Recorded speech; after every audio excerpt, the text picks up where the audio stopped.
vision that shapes our government is the vision derived from the people by our President Rodrigo Roa Duterte. We recall the first words at his inaugural when he said that the leader, to be truly successful, must listen to the murmurings of the people.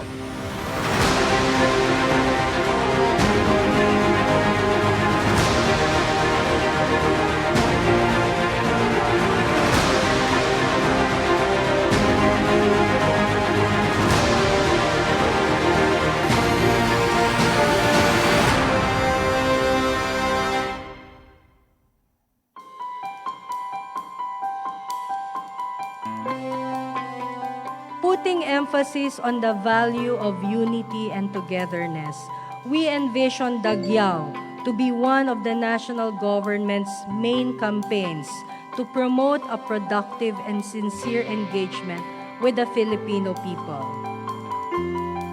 Can we use a technology to fasten up the rehabilitation of Manila Bay, like the technology of Singapore that they are using as well? There are a lot of entities na nagpapakita po, nagde-demonstrate sa atin ng iba't ibang mga technology na pinag-aaralan po natin along with the OST. How can we at least reduce these numbers of informal families to 50% if there is no settlement areas provided by the government? Binabalidate namin kung sino-sino ang existing na informal settler family. Kaya nga inaalam natin kung ilan na naman ngayon. Dahil si Presidente ay maglalagay ng 42 billion na naman. Ako nga po pala si Mark Calixto, konsyal po ng Distrito 1, ito sa aming lungsod, Pasay City. At nabibigyan tayo ng mga karagdagang kaalaman sa mga pagpapatupad ng ating gobyerno, paano natin mapapanatiling maayos. Ako po si John Arlie Esteban, isang SK official sa aming lungsod. Mahalaga ang mga events na ganito upang madinig natin kung ano nga ba ang kasalukuyang ginagawa ng ating local government units as well as national government units. Kailangan talaga itong mga tanong na ganito. Unang-una, alam natin, people's participation is the key to progress. Walang iba eh. Kailangan sa baba talaga mag-uumpisa pataas. May your voices, therefore, be heard once again during this town hall gathering, and may the Duterte legacy of a more comfortable and meaningful life for all be the reality of our time.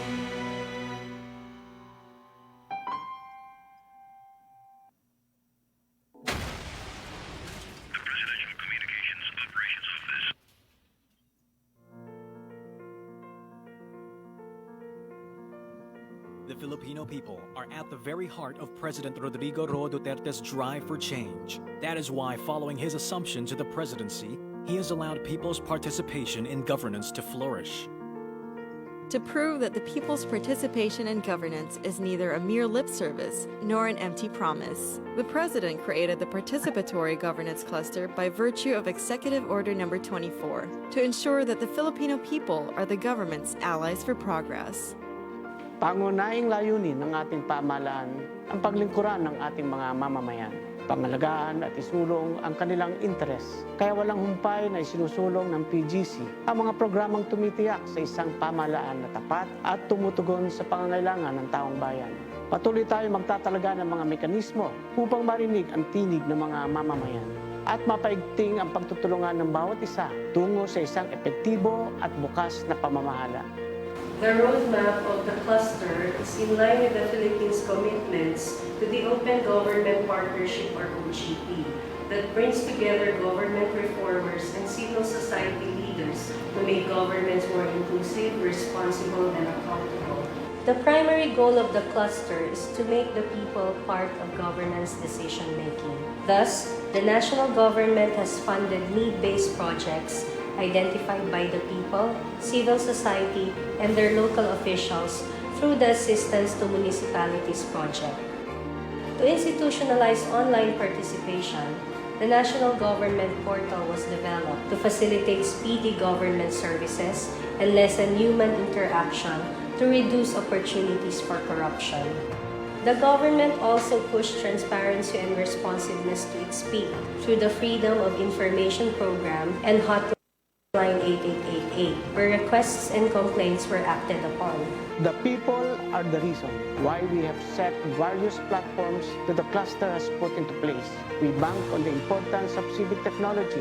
Hence, we have created the Development Live or Dev Live app to allow citizens to report the actual progress or status of infrastructure projects of the government. While the government is merciless to the corrupt and incompetent, it manages to recognize those who exhibit good governance. We encourage LGUs to promote ang matino, mahusay at maasang pamahalaan through the strengthened qualifications and standards of the Seal of Good Local Governance. We are also proud to share that we continue to be a model country when it comes to open government. We take pride in setting the standards on good governance through programs like the Extractive Industries Transparency Initiative, our high score in the Open Budget Index, and our global leadership role in the Open Government Partnership. The Philippines is also recognized to be the only country in the world where citizens are part of the auditing team. As agents and partners for change, we will continue to build solid partnership with the people and expand avenues for citizen engagements to make the government more grounded and adaptive to their situation. Through shared responsibility, we will continue to exact accountability from public officials and enforce the rule of law to those who violate and abuse their authority. Ako, ikaw, tayo ay bahagi ng pamahalaan. Patuloy nating ipamalas ang ating pagkakaisa, kalinga sa isa't isa at malasakit para sa ating nag-iisang bansa. Yan tayo. Yan ang ating tatak ng pagbabago.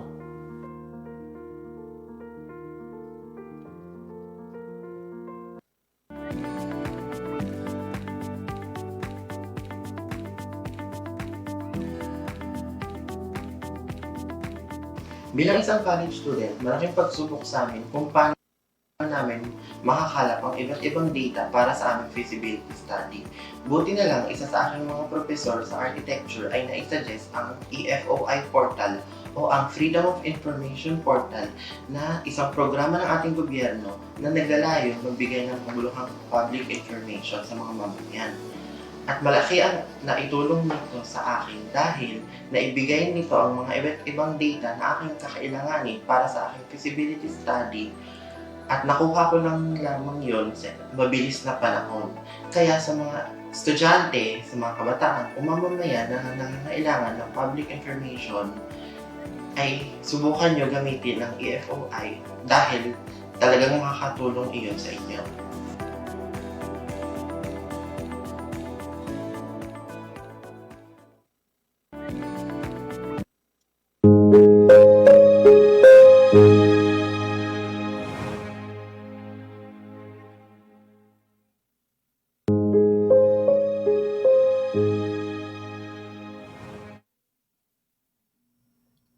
Magandang hapon, Pilipinas! Samahan niyo po kaming muli para sa isa na namang makabuluhang diskusyon dito sa pangalawang episode ng Dagyaw 2020 Virtual Town Hall Sessions.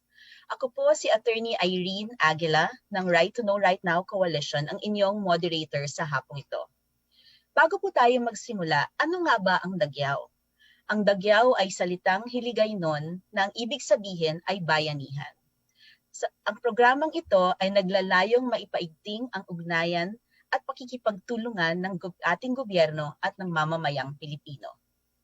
Ang ating programa ngayong hapon ay hatid po sa inyo ng Participatory Governance Cluster of the Cabinet sa pangunguna at pagsasama-samang lakas ng Department of the Interior and Local Government, Department of Budget and Management, Presidential Communications Operations Office at ng matibay at pakikipagtulungan ng Right to Know Right Now Coalition of Caucus of Development NGO Networks.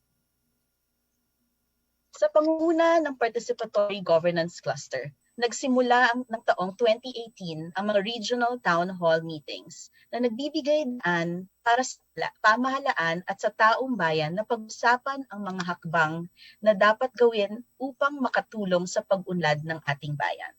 Noong 2019, sinimula ng Dagyaw o Open Participatory Governance Regional Town Hall Meetings, kung saan nililibot ng mga opisyal ng gobyerno ang iba't ibang bahagi ng bansa para direktang makapanayam at malaman ang kailangan ng mga lokal na komunidad. Ngayong 2020, ang Dagyaw ay naging virtual dahil sa patuloy na banta ng COVID-19 sa ating kalusugan at kaligtasan. Gayunpaman, ating masisiguro na ang Dagyaw ay magpapatuloy para mas palakasin at paigtingin ang pagkakaisa ng gobyerno, mga pribadong organisasyon at ng sambayanan. Sa tulong ng teknolohiya at ng internet, mas maraming Pilipino ang maaabot ng mga importanteng mensaheng pag-uusapan at hatid ng bawat Dagyaw episode. Tayo po ay live na mapapanood sa Zoom at sa mga sumusunod na social media Facebook pages. Radio Television Malacanang, RTVM, Philippine Open Government Partnership, Right to Know Right Now Coalition, Department of Budget and Management, DILG Philippines, DILG Support for the Local Governance, DILG Cordillera, Presidential Communications, Government of the Philippines, FOI Philippines, and Caucus of Development NGO Network. Ngayong tayo ay nasa gitna ng COVID-19 pandemic, mas lalo nating kailangan ang pagkakaisa, di lamang ng gobyerno at ng mga apektadong sektor ng lipunan. Kailangan din ang pag-unawa at pagtulong ng bawat mamamayang Pilipino. Sa unang episode ng Dagyaw Virtual Town Hall Sessions, naging sentro ng diskusyon ang edukasyon at kung paano ito maipapatuloy sa panahong ito. Ngayong hapon naman, bigyang pansin natin ang kalagayan at kinahaharap ng sektor ng trabaho.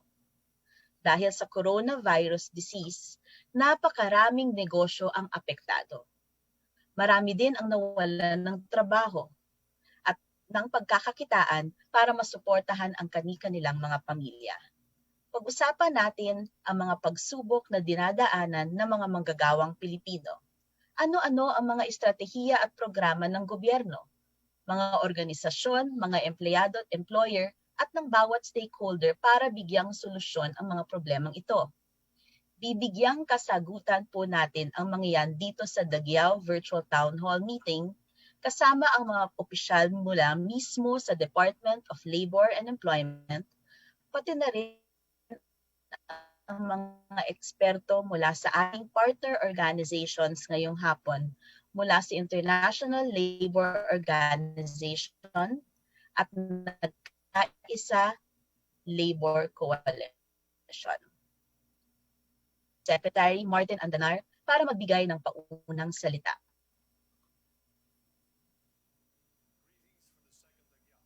As we enter the 8th month of a pandemic that has surrounded every sector of our lives, our people have gone through health protocols, various categories of quarantines and lockdowns. Progress in the economy is gradually moving, with businesses carefully opening in good measure. The President, as he leads the government through this health crisis, receives an exceptionally high rating of trust at 91%. But there is an urgency that must be addressed. Today, this town hall opens with questions that seek answers, such as, what is the government doing to ensure jobs? Where can people find employment? Are there alternatives to those who have lost work because of business closures? Are the jobs available? Or what alternatives for livelihood could be created? Should the private sector come in to help the unemployment situation, and in what manner? What feedback can we get from the people, their complaints and their apprehensions? What feasible suggestions could they present for a workable agenda? Expectedly and with confidence, those questions will find answers today. We Recover as One goes beyond simply healing. Every aspect of our lives are meant to be healed. the losses that were and continue to be suffered, the dreams that were stifled and should now be revived, the opportunities that disappeared and now slowly appear in the horizon. We need to repeat that phrase often enough. We recover as one. In order to underline the commonality we share and the strength within our hearts to transcend this crisis, be with the thought and the conviction that it is the power of the people that sustains the leadership of our President, who carries us through these difficult times. You are the bedrock of his vision. I am positive this town hall can resolve the questions. All the best to everyone in attendance, and may God's guidance be with us. Thank you.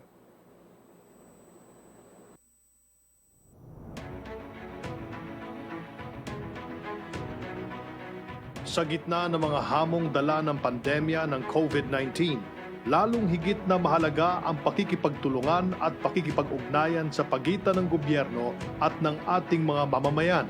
Kung kaya't sa pangunguna ng Department of Interior and Local Government, Presidential Communications Operations Office, Department of Budget and Management, kasama ang Caucus of Development Network NGOs at Right to Know, Right Now Coalition, muling inilulunsad ng Participatory Governance Cluster of the Cabinet ang Dagyaw 2020 Open Government Virtual Town Hall Sessions. Isang salitang Hiligaynon ang Dagyaw na ang ibig sabihin ay bayanihan. Ang Dagyaw 2020 Virtual Town Hall Sessions ay serye ng mga dialogo sa pagitan ng pamahalaan at ng mga mamayang Pilipino tungkol sa mga importanteng isyung panlipunan. At sa aming naunang pagkonsulta sa sambayanan, maraming katanungan ang aming natanggap. Pasokan na naman, paano po kaya ako makakasiguro na ligtas at maganda pa rin ang kalidad ng edukasyon ng aking mga anak sa ilalim ng distance and blended learning program ng kanilang school? When will our islands be open for domestic tourism and international tourism? Para sa aming mga uuwing OFW, ano-ano po ba ang mga trabaho na nag-aantay sa amin sa Pilipinas? May mga programa po ba ang gobyerno para sa amin? Kamusta naman po yung ayuda ng pamahalaan para sa aming mahihirap? Ganon din po sa mga empleyado at sa mga kumpanya at sa iba pa pong grupo na naapektuhan ng pandemya. Ano po ba ang national ID at administrasyong hatid nito sa amin? Sa panahon ng ating kalituhan at mga agam-agam sa gitna ng COVID-19 pandemic, ating sasagutin ang inyong mga katanungan. Layunin ng Dagyaw 2020 Virtual Town Hall Sessions na magsilbing gabay sa karamihan patungkol sa mga plano, polisiya, programa at solusyon ng pamahalaan upang matugunan ang mga hamong ating kinakaharap. Sa Dagyaw, malayang makikipag-usap ang ating mga mamamayan sa mga eksperto mula sa pamahalaan at iba pang sektor ng lipunan. Ating payayabungin ang ating tiwala sa gobyerno at sa isa't isa. At pag-uusayin pa natin ang paghahatid ng serbisyo publiko gamit ang makabuluhang talakayan. Sa pamagitan ng Dagyaw, ating bibigyan linaw ang mga isyong mahalaga sa taong bayan. Susuriin natin kasama ng sambayanan ang mga pangunahing programa ng pamahalaan. Sisiguraduhin natin na ang gobyerno ay nakikinig at inaaksyonan ang mga hinaing at mga isyong mahalaga sa ating mga komunidad. Halika, ikaw, maging marunong, maging aktibong Pilipino. Ikaw ay aming inaanyayahang magtanong, makialam at makilahok. Kami ay kasama ninyo. Bukas, gumagabay, nakikinig, tumatalima, binibigyang halaga ang boses ng bawat Pilipino. Nandirito po ang inyong gobyerno. Ito po ang mensaheng hatid ng Dagyaw 2020 Open Government Virtual Town Hall Sessions. Bago po tayo magpatuloy sa ating programa, nais lamang po nating paalala sa lahat ang ating house rules. Sa ating mga participants po na nasa Zoom, maaari po ay i-off o i-mute ang inyong mga microphone para po hindi maantala ang discussion ng ating speakers. Para naman po sa inyong mga katanungan, magkakaroon po tayo mamaya ng open forum kung saan pwede po kayong magtanong sa ating panelists. Mapagbibigyan po natin ng ilang participants na magtanong ng live. Ibig pong sabihin nito, you will be unmuted and featured on screen during the open forum after you are called and recognized. Sa mga hindi po makakapagtanong ng live na nasa Zoom, pwede po ninyong isumite ang inyong mga katanungan sa chat box. Para naman po sa ating viewers na nakatutok sa ating Facebook live stream, pwede po kayong mag-iwan ng inyong katanungan sa comment section at babasahin po namin ang mga iyan. Maaari din po kayong magsumite ng anonymous questions gamit ang ating Slido link na naka-flash sa ating screen. Kagaya po ng nasabi ko kanina, itong pangalawang episode ng Dagyaw 2020 Virtual Town Hall Meetings ay tungkol sa usapin ng trabaho. Mula sa Department of Labor and Employment, makakasama natin si Undersecretary Benjo Santos M. Benavides para talakayin ang mga hakbang na ginagawa ng pamahalaan, underemployment at unemployment sa Pilipinas. Ano nga ba ang ginagawa ng gobyerno upang maibsan ang suliraning ito? Makakasama din natin mula sa International Labor Organization si Mr. Khalid Hassan, pati na rin si Mr. Rene Magtubo mula sa Nagkaisa Labor Coalition na ating partner non-government organization para tayo ay tulungang maanalisa ang sitwasyon at magbigay ng mga suhestyon sa mga problemang kinahaharap ng sektor ng mga manggagawang Pilipino. Atin pong pag-usapan ang mga isyung ito. Unahin po natin ang report ng DOLE na nagpapakita ng kasalukuyang estado ng usaping trabaho at ang ginagawa ng ating pamahalaan para makatulong sa mga sektor ng mga manggagawa ngayong panahon ng pandemya. Isang batikang civil servant, ikinagagalak ko pong ipakilala ang DOLE Undersecretary for Labor Relations, Social Protection, and Policy Support Cluster, si Undersecretary Attorney Benjo Santos M. Benavides. Maraming salamat, Attorney Irene Aguila, ang ating moderator. To Secretary Martin Andanar, nagbigay ng kanyang mensahe. To Director Khalid Hassan from the International Labor Organization. To Karine Magtubo, Sir, kita tayo bukas.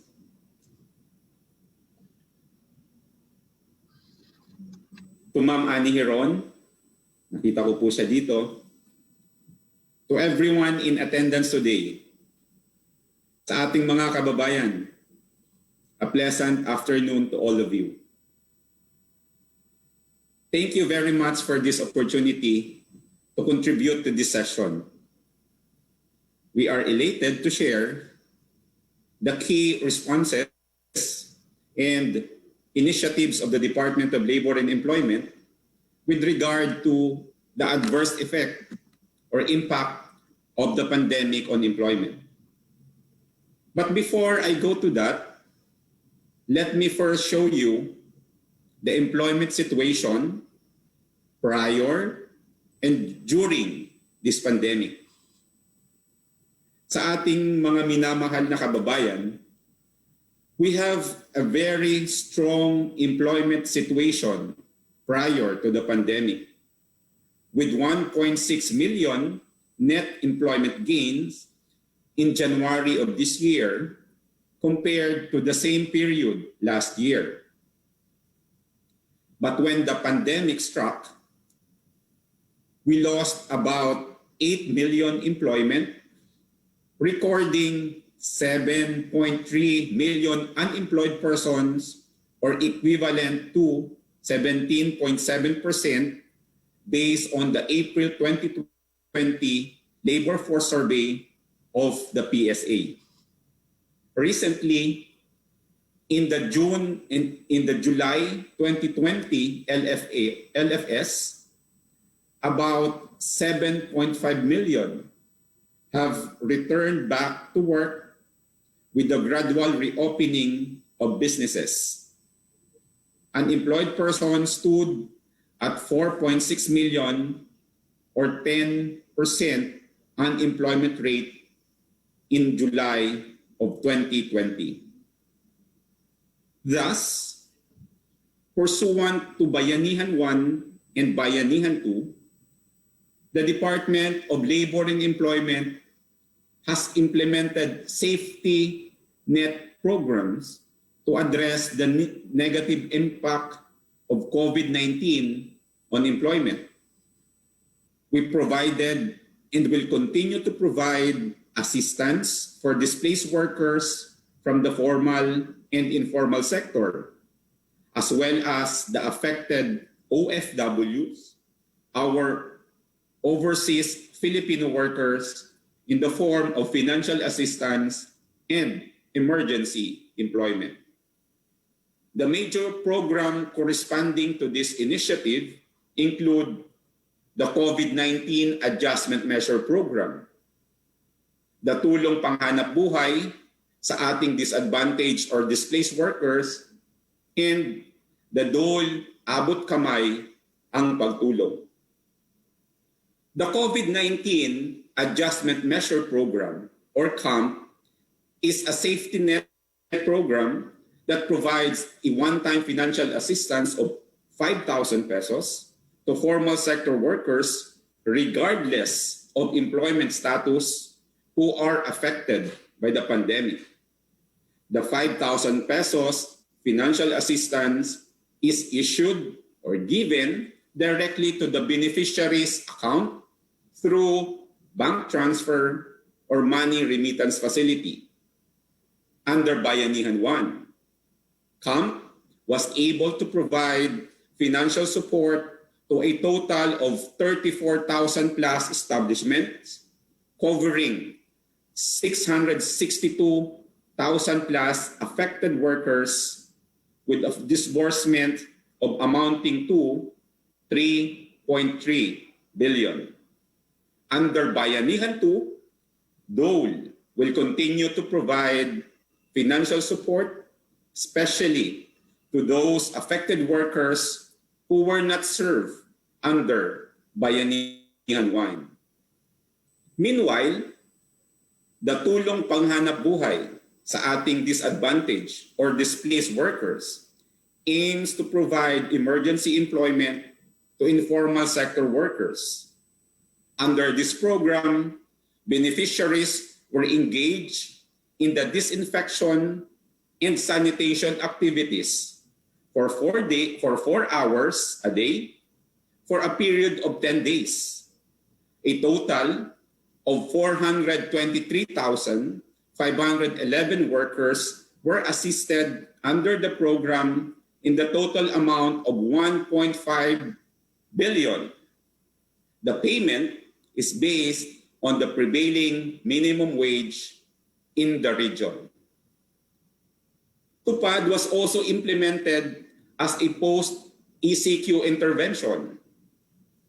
Under the scheme, workers were then hired to assist local government units in the delivery of essential goods and services such as food and non-food items, assist in the packing of relief goods and other related tasks assigned by the LGUs, transport services for frontliners and setting up of mobile markers, and community disinfection activities with strict observance of social or physical distancing, and of course, the use of PPE. A total of more than 243,000 workers were assisted with a total project cost of 1 billion pesos. Like the CAMP, TUPAD will also prioritize under Bayanihan 2, the unserved applicants of Bayanihan 1 with ready project proposals and respond to the needs of the beneficiaries. This includes community gardening, disinfection and sanitation of community facilities, among others. Program coordinators may also be hired for 3 months to do some administrative, technical, and clerical work. Lastly, Dole ACAP for OFWs provide financial assistance of $200 US dollars or 10,000 pesos per affected OFW, whether on-site or in the Philippines, who have been permanently or temporarily displaced from work, including the balik manggagawa who are unable to return to their workplace due to the pandemic. Thus far, a total of 291,952 displaced OFWs have been assisted through the program with a total budget of 2.9 billion. Payment is through fund transfer to individual accounts of the OFWs. In support of these employment mitigation measures, the Department of Labor and Employment intensifies its assessment and monitoring of establishments adopting flexible work arrangement, resumption of business operations, and compliance to the new health and safety rules in accordance to the Dole DTI supplemental guidelines on COVID-19 prevention and control.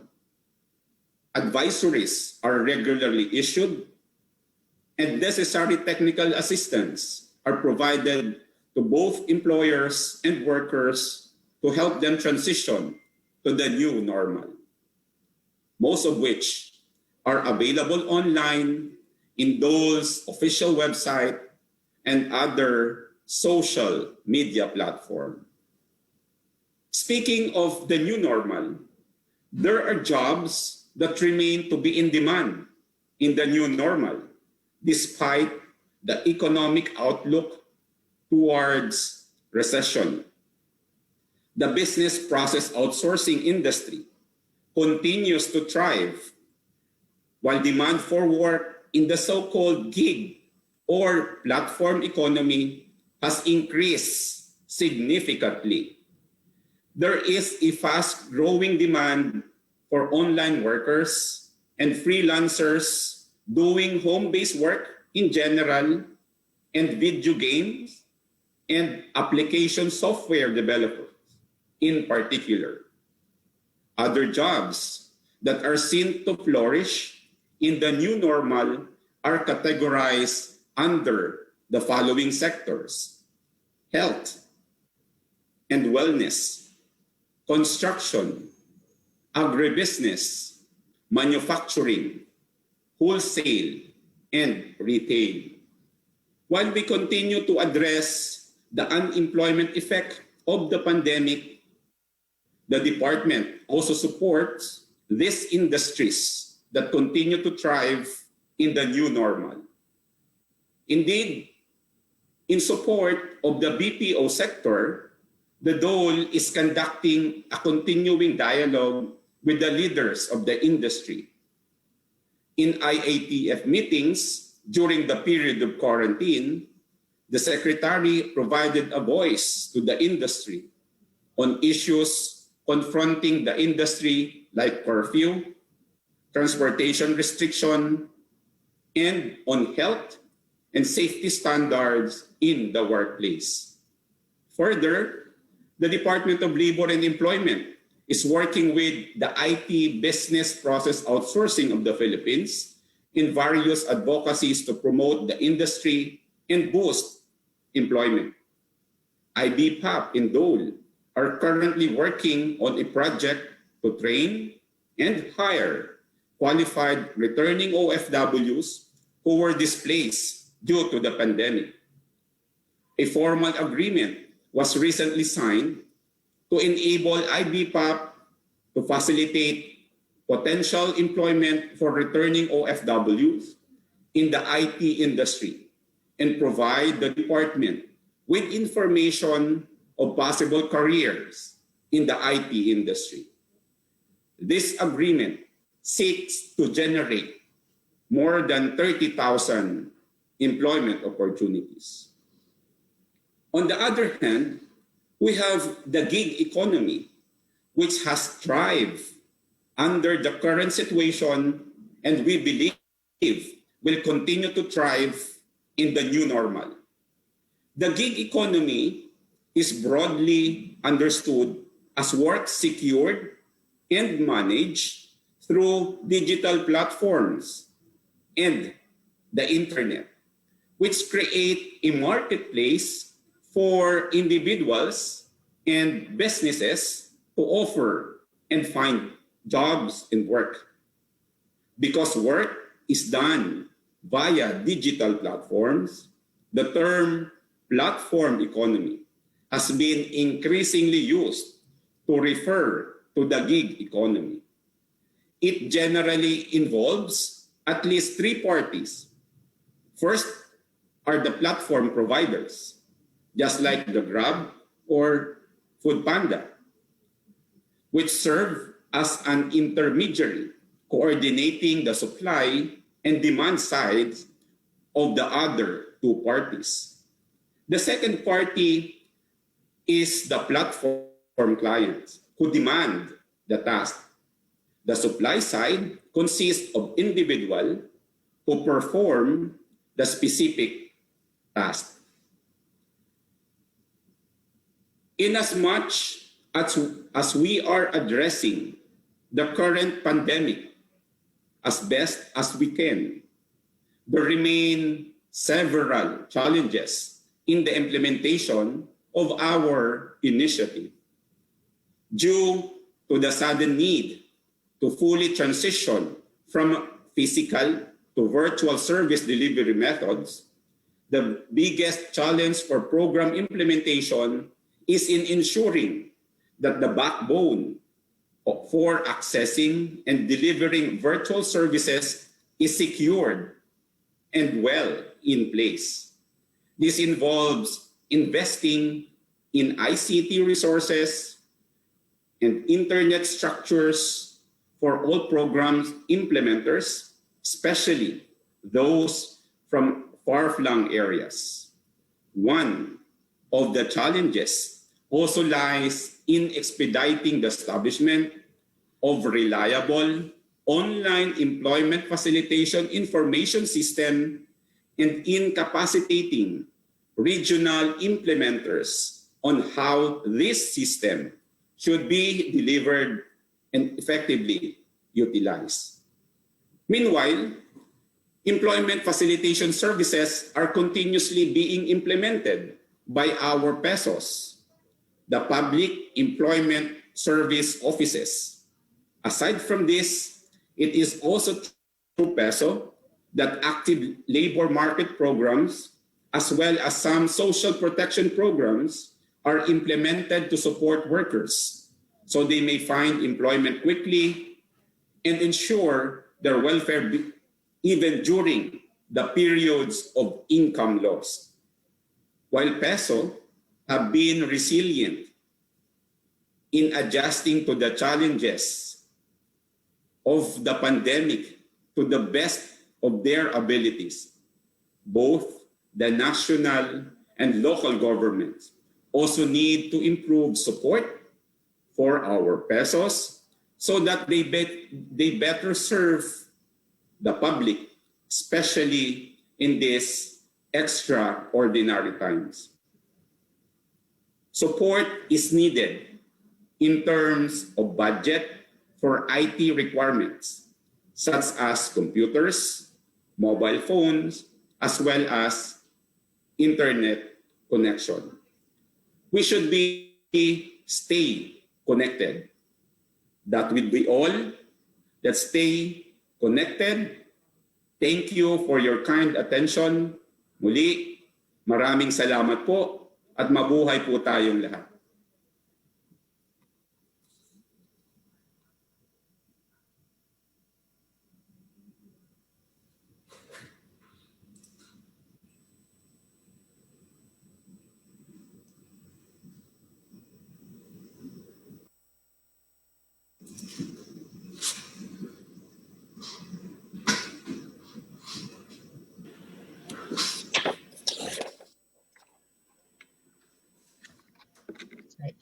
Okay, so maraming salamat muli, Yusek Benavides. Nga napakinggan na natin ang mga updates mula sa ating gobyerno. Sa puntong ito, atin namang pakinggan ang mga development partners natin. Our next speaker is the Director of the International Labour Organization, or ILO, Country Office for the Philippines. Mr. Hassan is responsible for leading the Decent Work Country Program, or DWCP, in the Philippines, which provides the framework for ILO support to promote inclusive and sustainable economic growth. Let me now call on screen Director Khalid Hassan from the International Labour Organization. Thank you. Thank you. Can you hear me? Director Khalid Hassan, yes, before you also proceed with your presentation proper, may we also ask you to share your quick thoughts on or reactions on the presentation prepared by Dole, please. Thank you. Thank you. Thank you. I have a presentation. I believe they will show it, and I will give my comments after that on the reactions to the Dole presentation, if it is available, and can it be projected?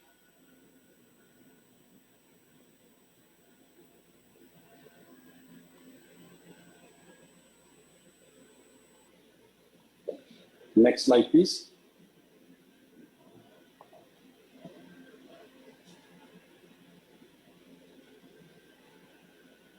Thank you.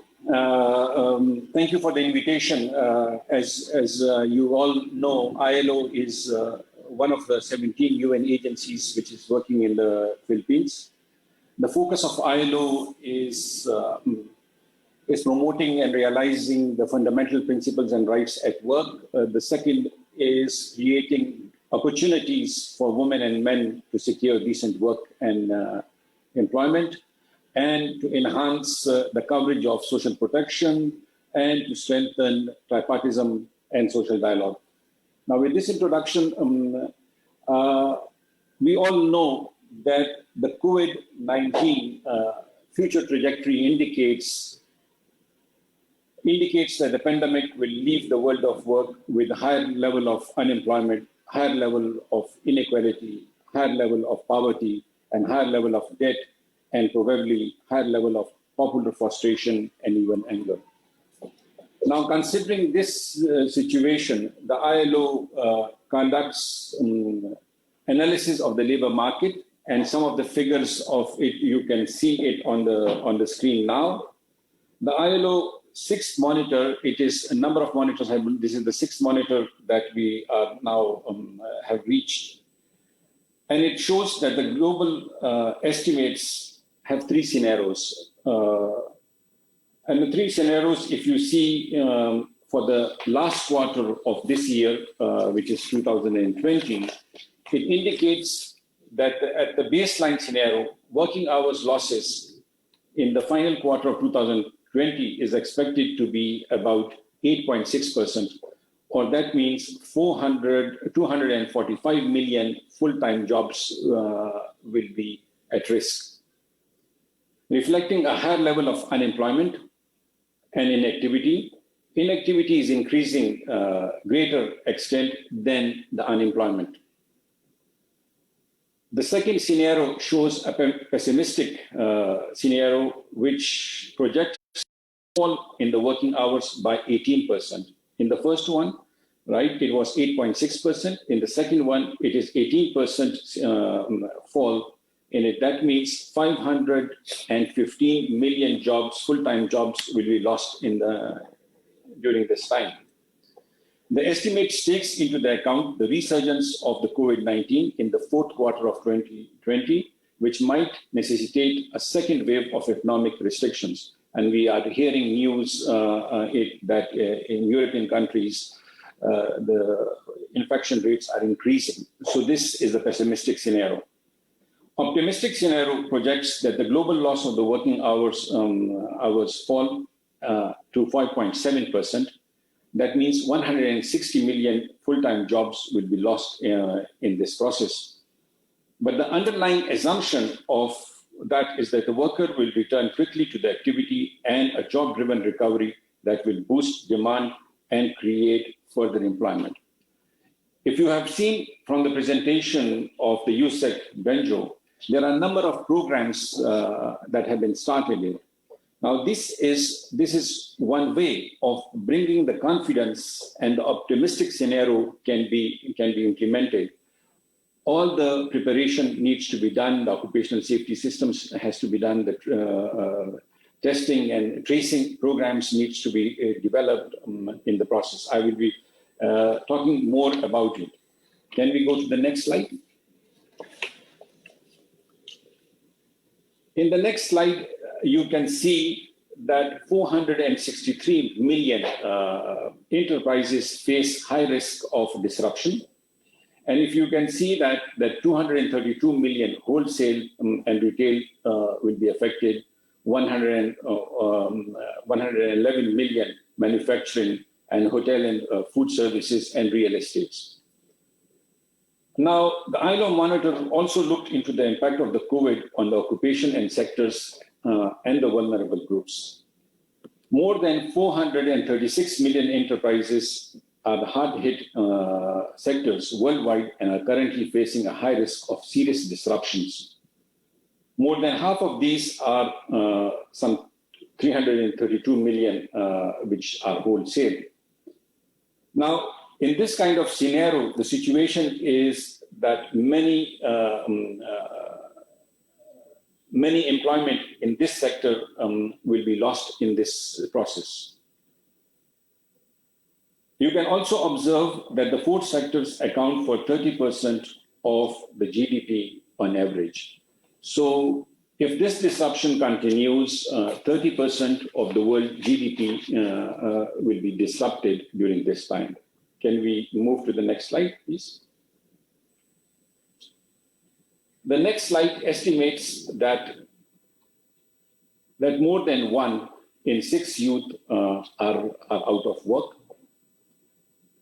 That means that when the youth are out of the work, the youth are facing multiple shocks, such as disruption to education and training. Most of the schools, technical institutions, apprenticeships programs are closed during this time. Employment and income losses are happening because the enterprises are disrupted and the people who are working and the youth who are working in these sectors cannot find jobs or are inactive in this situation. Greater difficulties in finding jobs. The youth who has completed their education will find it difficult to find jobs during this time. Now, this could lead to the emergence of lockdown generation. Now, if we leave our youth like this, it will become a very difficult situation for the youth to find jobs. The second thing is that the most vulnerable in the labor market, almost 1.6 million informal economy workers are significantly impacted by the lockdown measures and are working in the hard sectors that I already have mentioned. Furthermore, the pandemic threatens to undo some of the recent gains in gender equality, as it has affected women workers in many ways. Large portion of the women work in sectors severely affected by the crisis. Women in domestic work have been highly vulnerable to the containment measure. Most of them are migrant workers. Migrant workers have inadequate protection, inadequate social protection systems. Overwhelming majority of the workers in the health sector, socioeconomic sectors are women. During the crisis, the unequal distribution of increased care demand affected the women.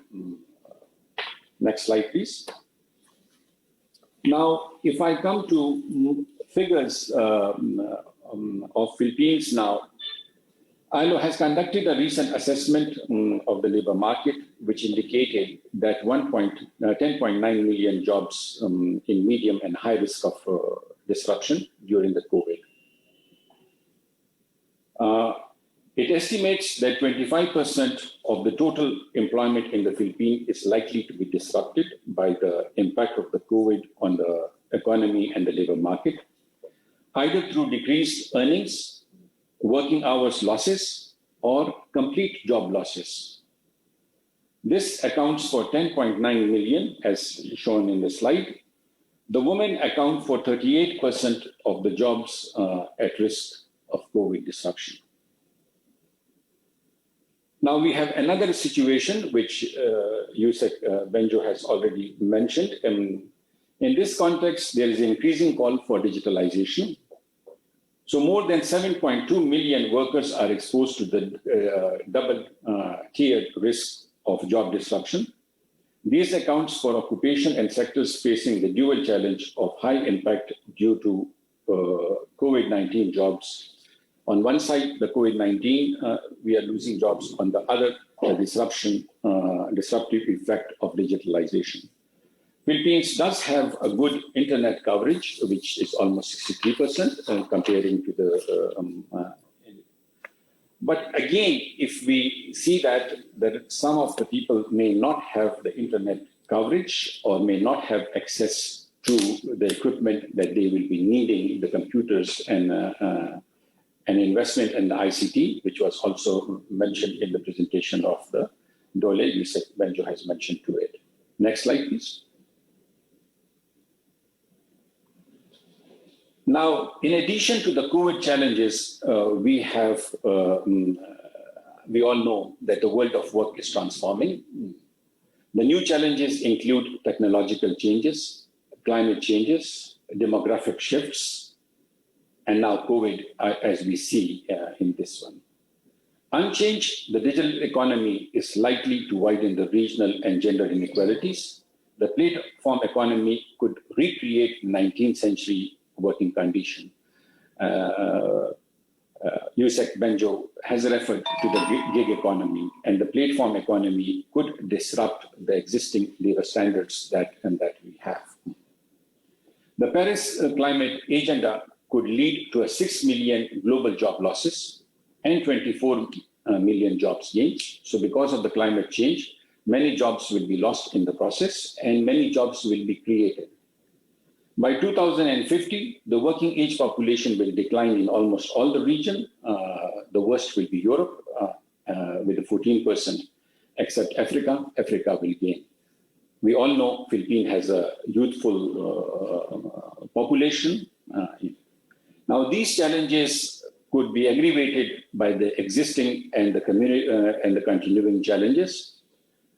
We have unemployment, we have working poverty, we have wages failing to reflect the productivity growth. We have societies becoming more unequal. Digitalization and technological changes will contribute to the inequality. Modern slavery, excessive working hours, work-related accident and diseases. That's COVID has also added to the work-related accidents and diseases. Now, this is a pivotal moment. The existing global social contract and related institutions needs to be reinvigorated. We need to seize the opportunity to deliver on the economic security, equal opportunity, and social justice. Can we move to the next slide, please?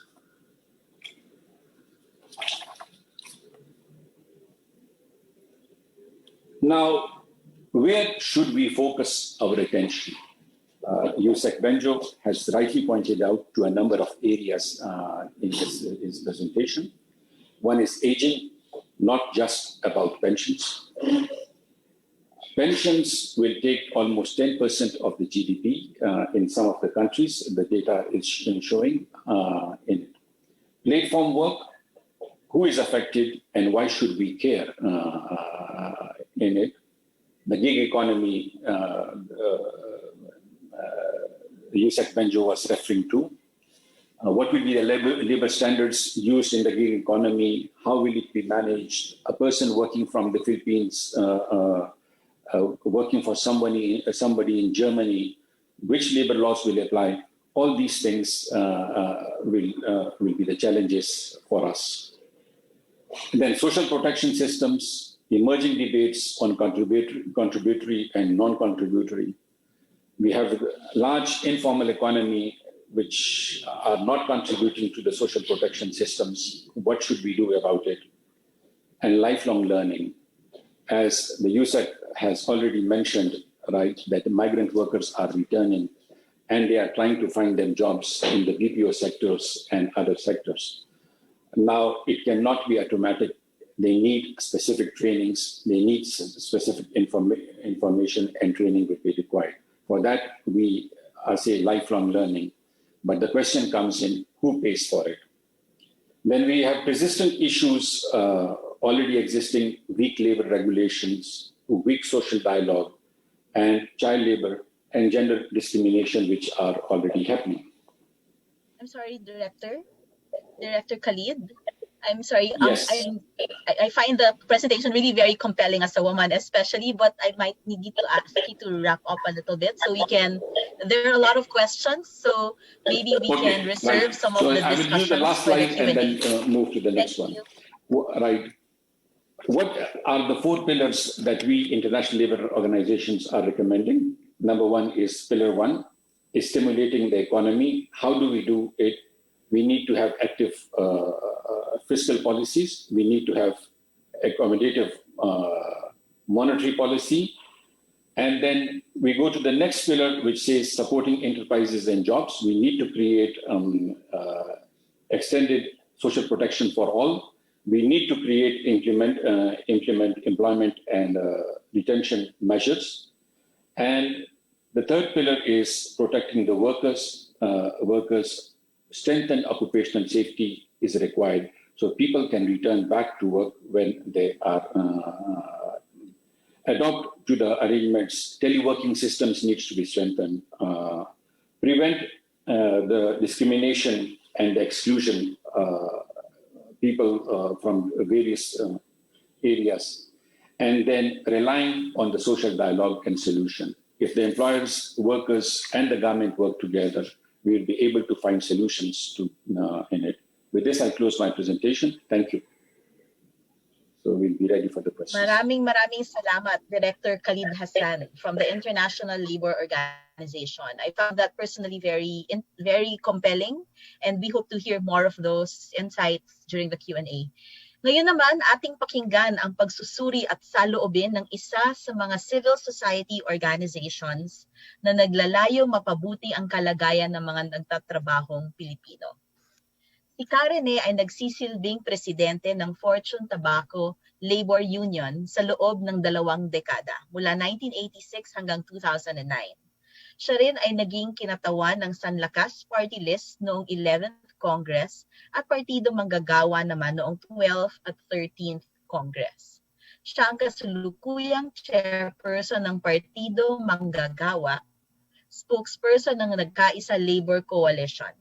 Presently, at konsehal ng Marikina City. Ikinagagalak ko pong ipakilala si Karene Magtubo. Karene, bago po kayo mag-proceed sa inyong presentation, maaari ko ba kayong mahingan ng inyong mga reaksyon o saloobin kaugnay ng mga town hall reports ng DOLE at ILO? Briefly po, yung intervention ng Department in the form of camp ay napakaliit yan. Isang emergency measure lamang yan. Hindi yan makapag-address ng laking bilang mga manggagawa na apektado ng pandemya. As reported by PSA, no?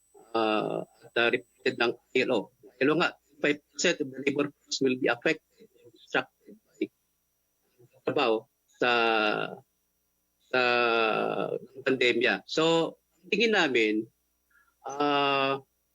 kailangan ng ating economy o ng buong gobyerno ang isang robust public employment program para maggarantiya ng income and employment sa mga manggagawang apektado ng pandemya ngayon hanggang 2021 as analyzed and projected by many economists and development organizations and institutions like the World Bank and the IMF. So, encourage namin na itong bubuin natin, public employment program, lahat ng efforts ng DOLE, the department ay pagsamahin natin, income and employment sa mga manggagawa. At kung mag-decide man tayo ng economic recovery program, dapat aspiration tayo na hindi na babalik sa dating normal, kundi sa better normal. Yun po ang quick reaction ko doon sa presentation ng ating Department of Labor and Employment. Can I share my screen? Yes, please. Yes. Okay. Share. Okay.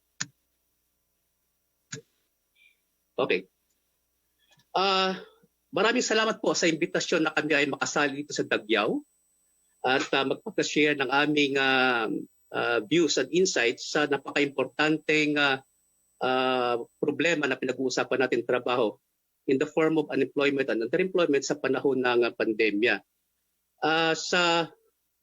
Hindi ko makita yung screen ko. Okay. Okay.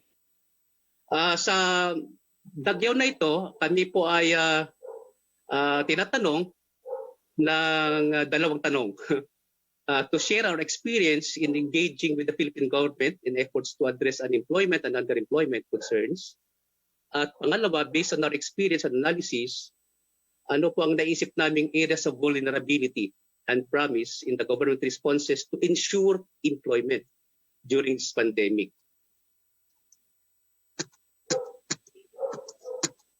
Next slide. Okay. Wala yung slide ko. Next slide. Next slide, please. We will have the technique there. Okay na po? Hindi ko ma-click yung slide ko. Ano ba ito? We're having technical look into it po. Hindi ko ma-click yung slide ko eh. Yan. Okay. Our response to question number 1, nahihirapan po talaga kami mag-engage sa gobyerno sa panahon ng pandemya sapagkat ini-implement po strictly ang social or physical distancing bilang strategy to mitigate spread of coronavirus. Even the Department of Labor and Employment has implemented sort of social distancing by way of issuing Department Order 213 na naglilimit po sa kanilang mga functions to engage the workers doon sa mga problemang dulot ng pandemya. So may kahirapan eh. Anyway, nakapag-adapt po kami at na-press naman namin ng Department of Labor for an online dialogues and meetings. Sumulat po kami sa kanila, issued statements and even hold online and offline rallies demanding attention to many issues. Sa panimulan ng pandemya, sa panahon ng ECQ, kami po ay nananawagan ng ayudang sapat para sa lahat sapagkat maraming mga manggagawa ang nawalan ng trabaho, no work, no pay policy. Tapos nung unti-unting binubuksan ng gobyerno ang ekonomiya, kami po ay nananawagan ng balik trabaho ligtas sapagkat ang issue at concerns ng mga manggagawa ay hanggang sa ngayon ay ligtas sa COVID pag bumalik sa trabaho. Then we also offer our positions and proposals sa mga issuances ng DOLE tulad ng BO213 which limits their functions. Sa tingin namin, dapat kahit online or face-to-face, ang function ng DOLE ay di dapat taantala sapagkat sila ay malapakahalaga sa interest ng mga manggagawa na apektado ng pandemya. At kami naman ay tumututol doon sa Labor Advisory 17 na nagbubukas ng pag-uusap sa wage and benefit cuts sa panahon ng pandemya. Sa tingin namin ay hindi dapat gawin sapagkat nahihirapan lalo ang mga manggagawa. At nagbigay din po kami ng aming posisyon doon sa kalagayan ng ating mga health workers na nahihirapan at na kailangan ng suporta ng gobyerno sa kanilang paggampan ng trabaho bilang mga frontliners. We also conduct dialogue sa NEDA at members of Congress in relation po doon sa mga pag-uusap ukol sa recovery programs. That's why we formulate our own labor agenda kasi nakikita po namin sa mga proposals ng gobyerno para to respond sa pandemic at mag-move forward to a better normal, lacking po siya, sorely lacking in terms of ensuring workers' protection during the pandemic, as well as lacking din po siya sa labor perspective in the stimulus proposal at recovery agenda. Kaya po nagtayo sa Labor Coalition sa tulong ng aming mga kaibigan sa academe, sa Congress, at sa input ng aming mga leaders ay nagbuo na kami ng sarili naming agenda, no? Para maging batayan ng aming engagement sa gobyerno at advocacy para makatulong po tayo dito sa twin crisis na dulot ng pandemya, ang health at economic crisis na kinakatawan ng kawalan ng hanap buhay ng mga manggagawa. Ang tawag po namin sa aming labor agenda ay State of Labor and its Agenda for Recovery, Stimulating the Economy by Protecting Workers. Ito po ay isang recovery agenda na sumisentro sa creation and preservation of safe jobs. At kombinasyon po ito ng iba't ibang programa tulad halimbawa ng ensuring solid guarantees to workers and trade union rights. Kami po ay naniniwala, pandemya o wala, kailangan ng obligasyon ng gobyerno, ito pa rin niya, to guarantee the protection and promotion of workers' rights.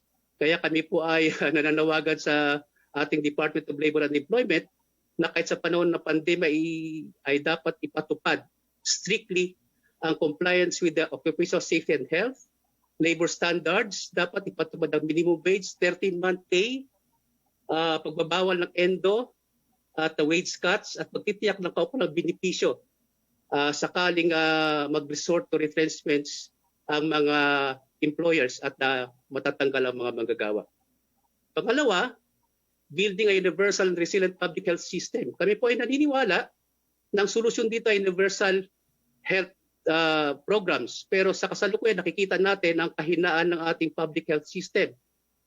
So kami ay nagpapanukala na sana sa mga plano ng gobyerno sa recovery, bigyan ng kaukulang budget ang ating mass testing in the amount of 40 billion pesos. Palawakin, palakasin ang ating mga health infrastructures, including mga health workers natin. Nang sa ganun, maa-assure natin ang ating publiko na kayang-kaya ng ating health system, hindi lamang gamutin ang COVID-19 patients natin, kundi sa hinaharap ay kakayanin anumang pandemyang darating na sa ating bansa. At pangatlo, dapat strict pinapatupad ang mga health and safety protocols sa workplaces para protektahan ang ating mga manggagawa. Pangatlo, providing income and employment guarantees sa mga manggagawang displaced by the pandemic. Ito po yung sinasabi ko kanina, which I will discuss further sa slides na sinasabi namin. Ang kailangan nito ay government-initiated public employment program nang sa ganun, mabigyan natin ng solusyon ang kawalan ng hanap buhay, na walang trabaho, at isang employment program na magtutulak sa atin sa panibagong yugto ng pagbabago. Hindi lamang pagbalik sa new normal, kundi isang better normal. Pang-apat, providing support for key sectors to ensure industrial recovery. Kung tayo magkaroon ng recovery program, dapat targeted din sa mga sectors na hindi lamang magbibigay ng preservation ng employment or generate new employment, kundi pinalalakas niya rin ang ating pagsawata sa COVID-19 at pagpapalakas ng ating public health system. Ito yung mga sektor na ekonomiya tulad halimbawa ng agro-industrial sector, no? Kung saan ay ang integration ng agriculture at industriya ay magtutulak ng panibagong generation ng trabaho at food security at panibagong mga infrastructure na ating i-develop diyan para umunlad yung ating agriculture at the same time supporting our industry. Dapat suportahan din natin ang infrastructure doon sa tinatawag natin digital economy, no? Yung digital infrastructure. At bigyan din natin ng support, yun, tinatawag namin inclusive mobility, no? Uso na ngayon bisikleta. Dapat mga infrastructure tayo doon sa mga bicycle lanes at iba pa para sa better normal. At mayroong mga sektor ng ekonomiya tulad ng garments na pwede nating i-refocus sa paggawa ng personal protective equipments para hindi tayo kakapusin, thereby generating employment din. At bigyan natin ng kaukulang pansin ang sektor ng chemicals and pharmaceuticals, which play an important role in healthcare sector as it provides necessary inputs and sa healthcare and medicine. Panlima, kung mag-economic recovery program tayo, bigyan muna natin suporta ang ating micro, small, and medium enterprises. Alam mo naman nating lahat na 90% or more than 90% of our companies and establishments ay micro and small and medium enterprises. Bigyan sila ng suporta mula sa wage subsidy, loan facility, tax relief, at among other things, nang sa ganun makapag-pop up sila sa present situation, makapag-operate at ma-preserve yung trabaho. Ang pwede lang siguro nga proviso dito, pag binigyan sila ng suporta ng gobyerno, ay dapat i-maintain din nila ang mga manggagawa. Tapos, Karen, ensuring a pwede just pong transition for a safe and... Hihiling lang po ako ng, pwede pong pa-wrap up lang po kasi marami rin pong katanungang nakapila sa inyo later. Baka pwede po natin ma-discuss further sa Q&A. Thank you po. Okay po. Ang panghuli, yung ensuring just and transition for a safe and efficient transportation system at yung mga sources for financial para ang programang ito ay mapunduhan natin. Ang panukala po namin dito ay wealth tax. Dapat magkaroon ng pag-uusap sa wealth tax nang sa ganun ay matax natin ng wealth in the form of stocks, cash, securities, and deposits na sa 2019 ay amounts to 31.6 trillion pesos. 1% lang ito would generate 316 billion pesos para sa programa natin sa economic recovery. Yung response namin sa question number 2, may nakita kami dalang vulnerabilities, no, ng ating gobyerno sa kanilang responses, yung predilection sa free market path as against state-led economic recovery. Ang punto namin dito, dapat ang gobyerno ang manguna sa economic recovery. Huwag nating ibatay ang ating economic recovery sa merkado o sa private sector kasi sila ay apektado din. We have no market to start with sapagkat walang kumpiyansa sa business, apektado din sila, walang consumption yung mga manggagawa, dahil walang trabaho, so wala tayong pinag-uusapang merkado. Dapat state-led ang ating economic recovery programs to address jobs and creating new ones.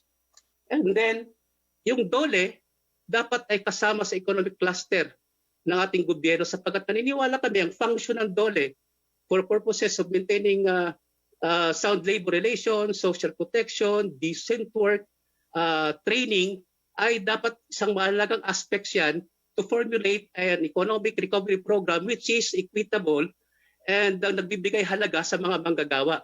Ang problema, sa matagal ng panahon, hindi kasama ang Department of Labor sa ating economic cluster to formulate or frame our employment policies. Ayan. So maraming salamat po, Karen, para sa mga pointed insights ninyo at mga suggestion, and maybe we can explore further during the open forum. So maraming salamat po ulit, Karen, mula sa Nagkaisa Labor Coalition. Salamat rin po muli kina Yusek Benavides mula sa DOLE at kay Director Khalid Hassan of the ILO. Napakinggan na po natin ang mga eksperto.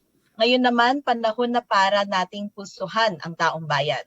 Usaping sahod tayo sa oras ng pandemya.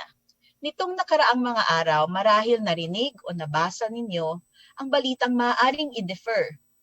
A-defer ang pagbibigay ng 13th month pay sa mga empleyado ng distressed na kumpanya. Mga kadagyaw, kayo naman po ang aming inaanyayahang makilahok at saguting ang ating usapang trabaho poll question. Sa inyong palagay, makatwiran bang i-delay ang 13th month pay ng mga empleyado ngayong taon? A, oo. B, hindi. So, sa ating mga Zoom participants, maaari po kayong bumoto gamit ang ating poll feature na makikita sa inyong Zoom screen ngayon. I-click lamang ang letra ng inyong sagot at dumako sa ating Zoom chat box kung nais mong ipaliwanag ang inyong kasagutan. Sa ating mga taga-subaybay sa Facebook Live, maaari po kayong bumoto at magkomento gamit ang comment section ng ating Facebook live stream.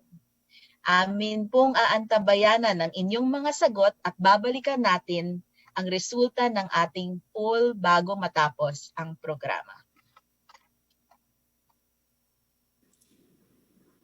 Ngayon naman po ay dadako tayo sa ating Dagyawan o Open Forum at bubuksan na natin ang ating programa para sa mga live na katanungan ng publiko.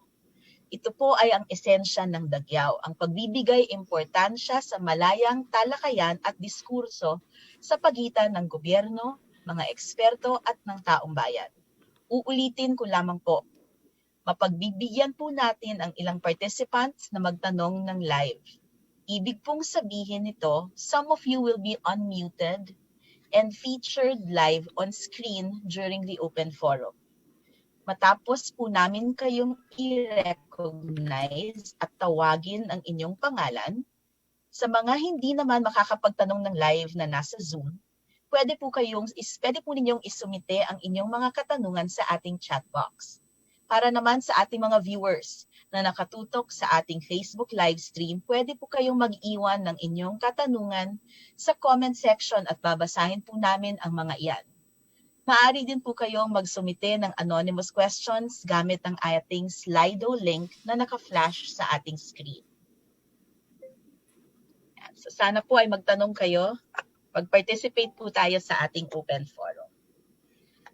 So para po sa ating unang katanungan, tawagin po natin si Joseph Ian Onyot mula sa LGU Bayugan City. Magandang hapon po sa lahat.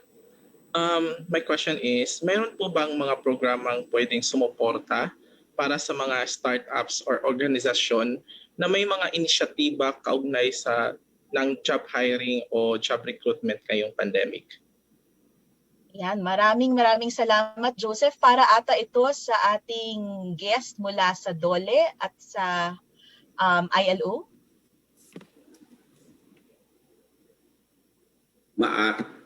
Maaari na po ba akong tumugon doon po sa katanungan? Yes, please sir. Please, go ahead. Maraming salamat. Well, totoo po yun. Meron po tayong mga start-up na mga negosyo. Ito po ay nagsisimula pa lamang. Kaya kailangan po niya ng suporta. Marami pong ibinibigay na suporta ang gobyerno. Ang DTI meron po siya. Pero ang Department of Labor po ay meron din po siyang pwedeng itulong doon po sa mga nagsisigulang negosyo. Ito po ay sa pamamagitan ng programa po naming SPES o yung programa po naming Job Start. Ito po sa mga programang pong ito, portion po ng salary ng mga manggagawang i-hire ng mga kumpanya ay binabayaran o pinupunduhan po ng Department of Labor and Employment. Ito po ay nanggagaling po sa tax ng mga mamamayan at ito po ay ini-implement po ito ng aming regional office. So kung meron po kayong mga plano o yung mga negosyo ngayon na gusto pong mag-resume ng operation, kung willing po kayo na mag-hire ng mga additional workers, lalong-lalo na yung ating mga kabataang mga manggagawa, makipag-ugnayan po kayo sa aming mga opisina sa rehiyon at magtanong o mag-inquire patungkol po sa programang SPES. Ito po yung Special Program for the Employment of Student at ganoon na din po yung Job Start. Maraming salamat po, Yusek Benavides. Is there anything would Director Khalil like to add anything, or maybe we can reserve that for other questions, unless you have an input to that, sir? No, thank you. Right. I think Yusek has replied it very well. The Tagalog that we will reserve you for some of the harder questions. Okay, thank you. Okay, so ang susunod pong magtatanong ay si Ms. Jean Hustimbante ng Pagtinabangay Foundation mula sa Ormoc City. Opo, si Jean Hustimbante po. galing sa Ormoc. Mayong hapon sa tanan, ang akong pangutana para sa DOLE. If I remember right, o baka nakalimutan ko lang na parang hindi yata na-mention ang mga kawimenan, yung statistics ba sa women, sa PWDs at sa seniors at sa youth sa statistics na ginawa ng DOLE.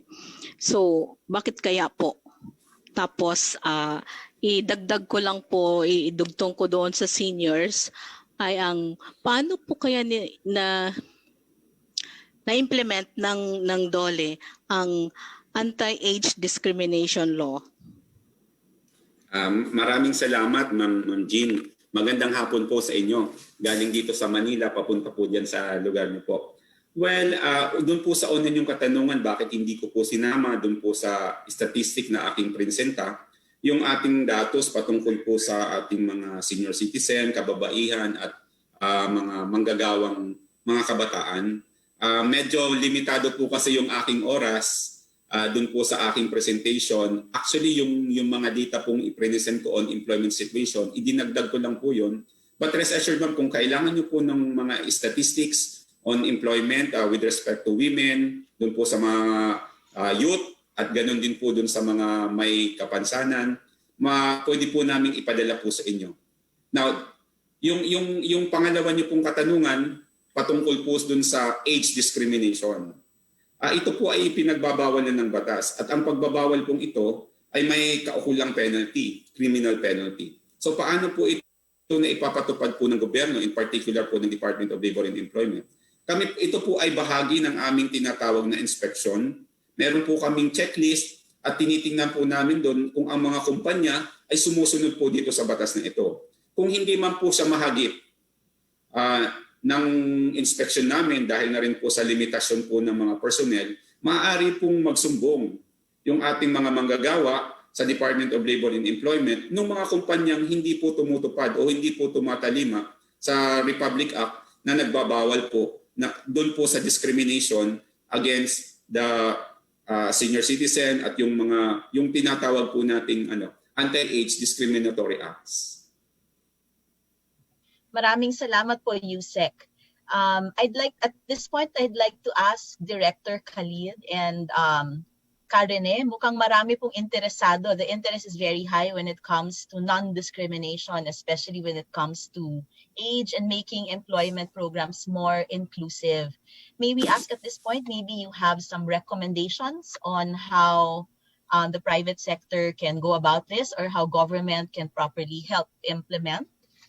Your thoughts, please, Director Khalid and Karene. Thank you. Philippines has quite advanced laws. Philippines has a lot of capacity. Philippines does have the fiscal space for more stimulus packages that can be given.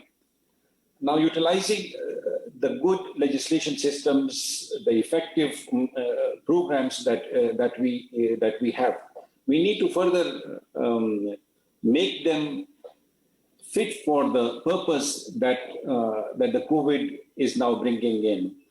One of the issues that we are facing is that work from home will be a new way of doing things.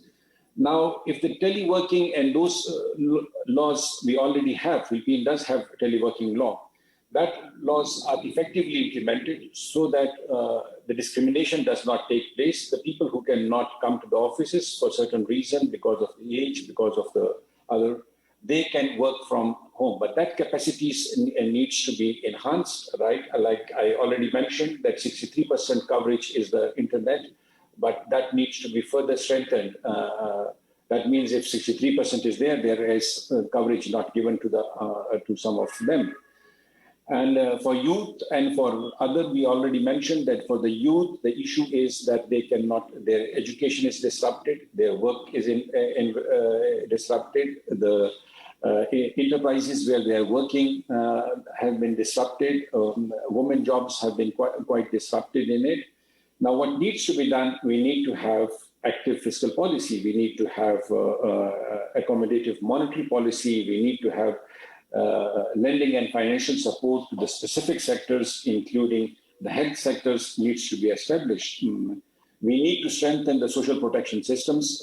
We need to implement employment retention measures, which the USEC has already mentioned, but they need to be further improved. Provide financial and tax and other relief for the enterprises so that they can sustain this kind of pressure. And last, I would like to add, social dialogue is of high importance at this time.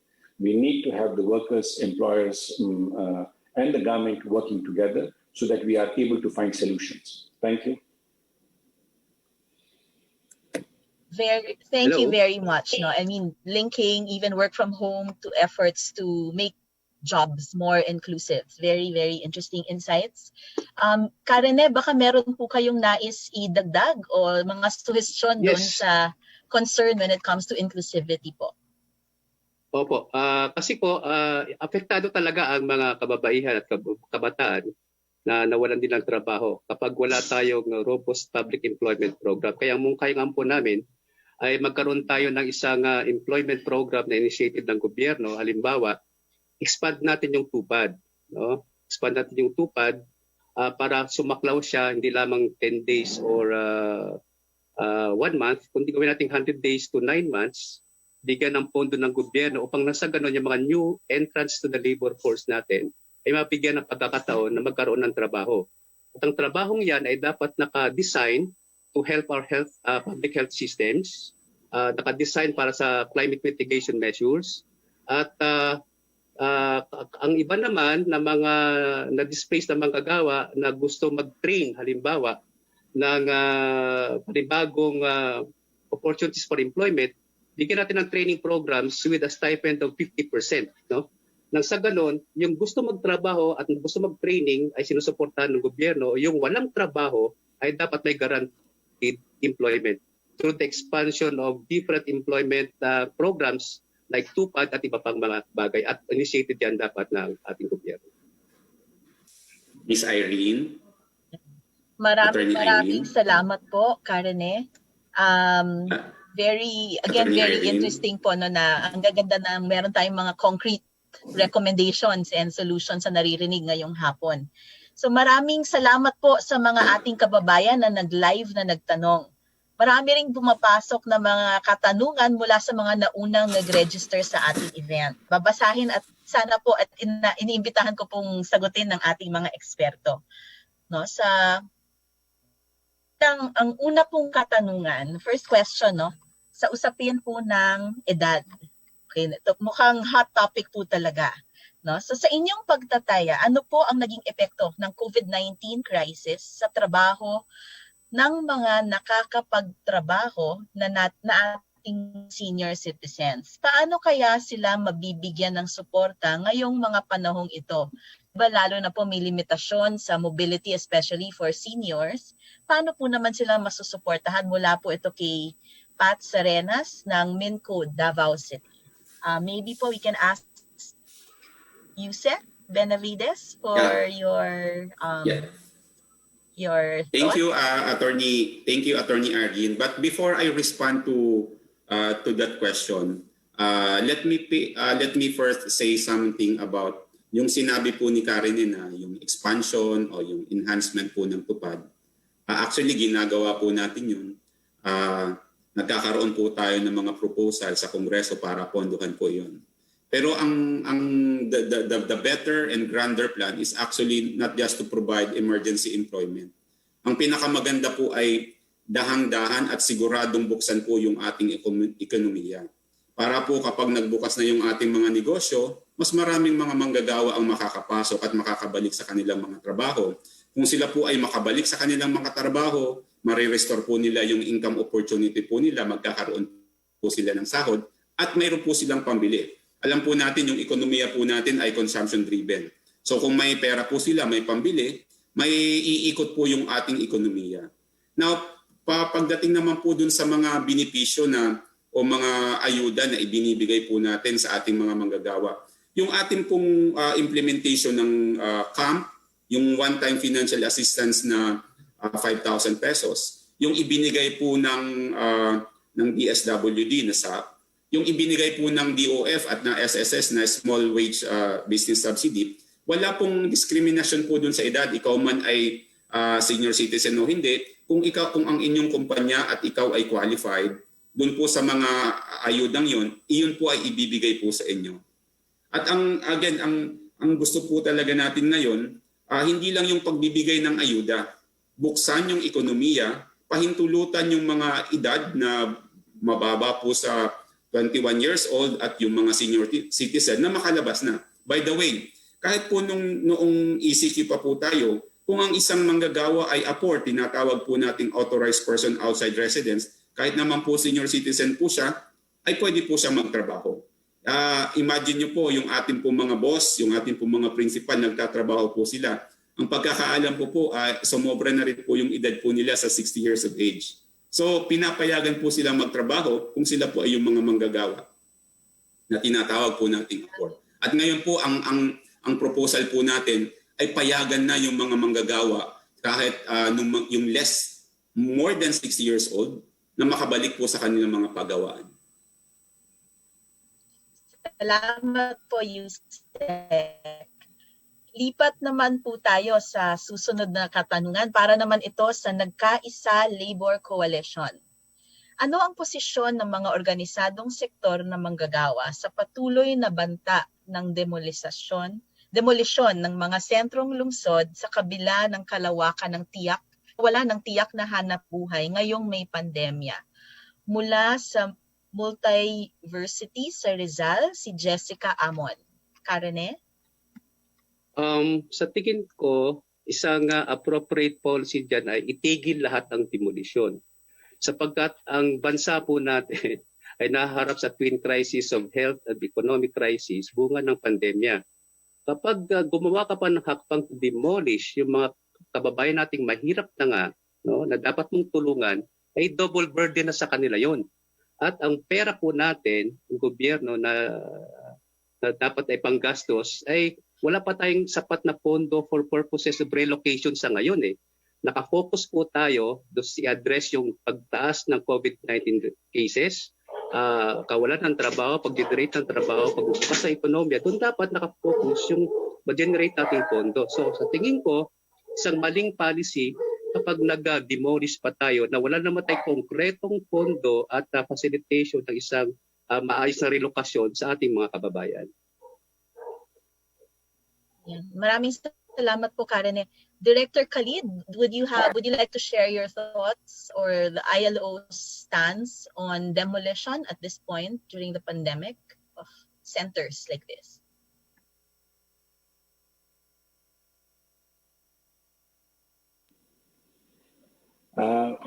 I think the comments made, which I'm trying to understand the language in it, so I did not understood the question. Could you please repeat the questions?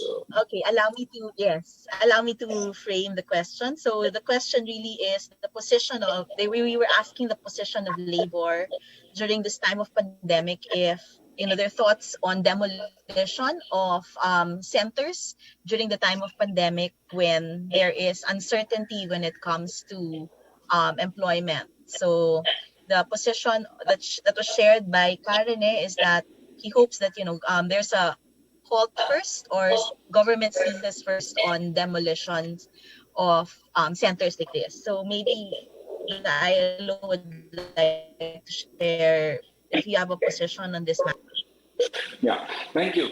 Right. I mean, there are various estimations shown. There is an estimate that there is a fiscal stimulus gap of 982 billion globally, which, if injected, it will solve many of the working time lost and in various countries. Now, for this, we need to work closely for the international solidarity and support, and especially for emerging and developing countries. Now, we need to establish all these scenarios. Then we will be able to solve this issue. It's not a regional issue. It's not a country issue. It's a global issue. And global solutions are expected for it. So if there is a large gap of the funding that is lost in this process, we need to work together to find solutions for it. So this is what I can say for this time. Okay, thank you very much, sir. Yusek Benjo, kayo naman po ulit. Ano po ang inyong masasabi tungkol dito sa usaping demolisyon? Well, foremost, I'm not actually in a position to, that the department has no expertise on this, but let me just put on record that in government, we have laws to implement and enforce. And every time we enforce that, we should follow strictly what are the injunction imposed by law. So kung isang demolition po ay labag dun po sa mga umiiral pong batas, kailangan po nating ipahinto po yun. Subalit, kung ito po naman ay naaayon dun po sa espiritu at dun po sa letra ng batas, then wala pong rason kung bakit hindi po natin ito pwedeng implement. But in all cases, siguro sa panahon po ng pandemya, tingnan po natin kung ano yung mas makakabuti sa mas nakakarami. At ang alam ko naman po, ang gobyerno ay nakikinig. At ang lagi po niyang tinitingnan lagi ay yung kapakanan ng mas nakakaraming mga mamamayan. Thank you very much po, Yusek. Pero, Yusek, may katanungan po ulit para sa inyo. Ano pong mga trabaho okay ang in-demand ngayong kalagitnaan ng pandemya? Ang inyo pong payo na magandang alternatibong pagkakakitaan at pantawid habang wala munang sustainableng trabaho ang mahihirap. Mula yan kina Elda Juan, isang private citizen galing sa Apayao, kay Jessica Amon, isang CO Multiversity sa Rizal, at Ruby De Solo ng Bicol Center for Community Development ng Albay. Maraming salamat po sa katanungan at dun po sa aking kababayan sa Bicol. Marahay na hapon sa Indo dyan sa Bicol. Now, ang isa po sa mga negosyo na pwede po nating simulan po ngayon o ipagpatuloy ay yung negosyo po tungkol po sa pagkain.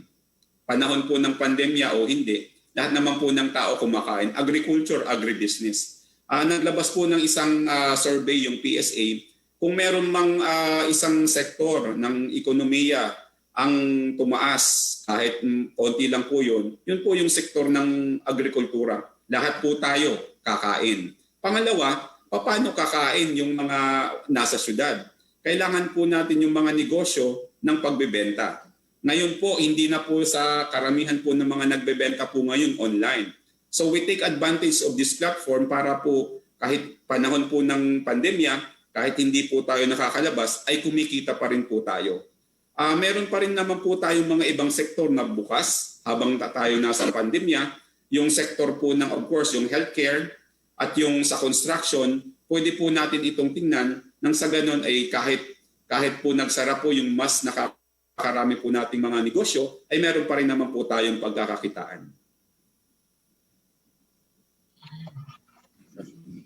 Thank you very much po, Yusek. May mga ilang katanungan po dito. Usapin patungkol sa kababaihan at inclusion naman pagdating sa trabaho. So siguro dadaanan po natin ngayon itong mga katanungan to before we ask for our experts' positions. No?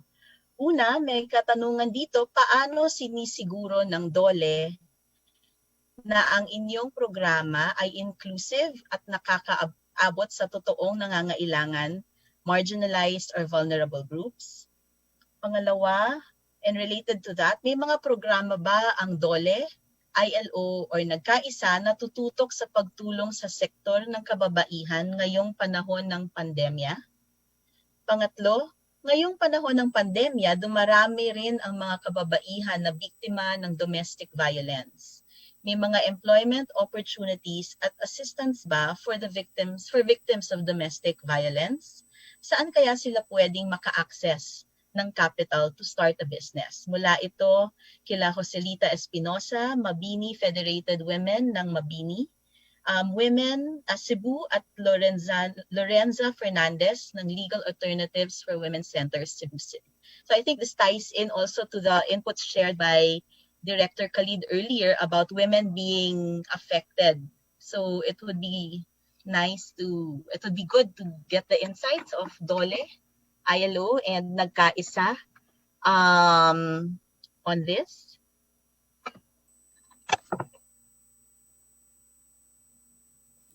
Thank you, Attorney Irene, for that question.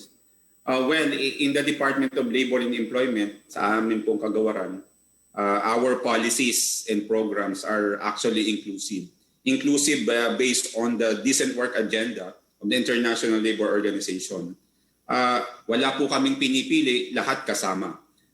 Lalong-lalo na po yung mga kababaihan natin, yung mga kabataan. Katunayan, meron pong bureau dito po sa Department of Labor and Employment na ang kanyang mga programa at mga pulisiya para lang tiyakin yung kanilang yung well-being po nila ay para sa mga kababaihan at mga kabataan. Itinutukoy ko po yung Bureau of Workers with Special Concern. Meron po kami mga programa po dito para po sa kanila. Now, yung mga programa po namin patungkol po dun sa pagbibigay po ng kapital, mga programa po namin dun po sa emergency employment, wala po itong sinisino kung based sa sex or sa gender. Kung gusto mo pong mag-avail ng emergency employment, kung gusto po ng mga grupo ng kababaihan na mag-avail po ng livelihood assistance, pumunta lang po sila sa Department of Labor and Employment. Now, paano po namin nasisiguro na yung mga batas patungkol po dun sa mga kababaihan, ganun na rin yung mga kabataan ay nasusunod? Una, may ito po kaming tinatawag na enforcement mechanism. Ito po ay sa pamamagitan po ng inspeksyon. Sinabi ko po kanina, may limitasyon po ito. And because of this limitation, meron pong isang platform kung saan pwede pa rin po magreklamo yung mga manggagawa, lalong-lalo na yung ating mga manggagawang kababaihan, magreklamo po sila sa DOL upang matugunan yung kanilang mga hinain. Lalong-lalo na sa pasahod at mga benepisyo. Maraming salamat po. Thank you po. Karene, baka meron po kayong reaksyon or nais itugon dun sa mga katanungang nabanggit kanina? Okay po. Yamang kami po ay isang labor coalition to ensure protection ng kababaihan at kabataan sa panahon ng pandemya. Hindi po talaga ay kahit na mahirap, sinabi po kanina, nag-i-engage Department of Labor para iparating yung problema ng kababayan at kabataan kagawa na affected ng kaya na meron kaming dialogue ni Yusek. Kung sino may problema, ay tabot sa akin. Mga isang concerns papabot sa kanya. Pangalawa, sa usapin naman ng kabuhayan, na kami nagtutulak ng public employment program na unahan ng gobyerno, bilang DOLE, yung head agency for other departments, magkaroon ng opportunities for employment and income yung ating kababayan kabataan. And then, doon sa gustong talagang mag-generate livelihood, hindi sila mag-organize. Tutulungan namin sila. Organize po kayo sa mga community. Sa local government po, merong budget allotted sa GAD, Gender and Development, na mag-access doon ng mga trainings and livelihood programs na makakatulong sa ating mga grupo ng kababayan at kabataan basta organize sila sa lokal. Hindi mo daming tulungan sila doon. Ang organisa at access ng pondo sa local government through GAD. Thank you very much po, Karene. Director Khalid, would you like to share your thoughts also on the question about addressing the needs of the vulnerable and marginalized, especially since your presentation earlier took note of the impact of unemployment, especially on women. So I think the group would like to hear your thoughts.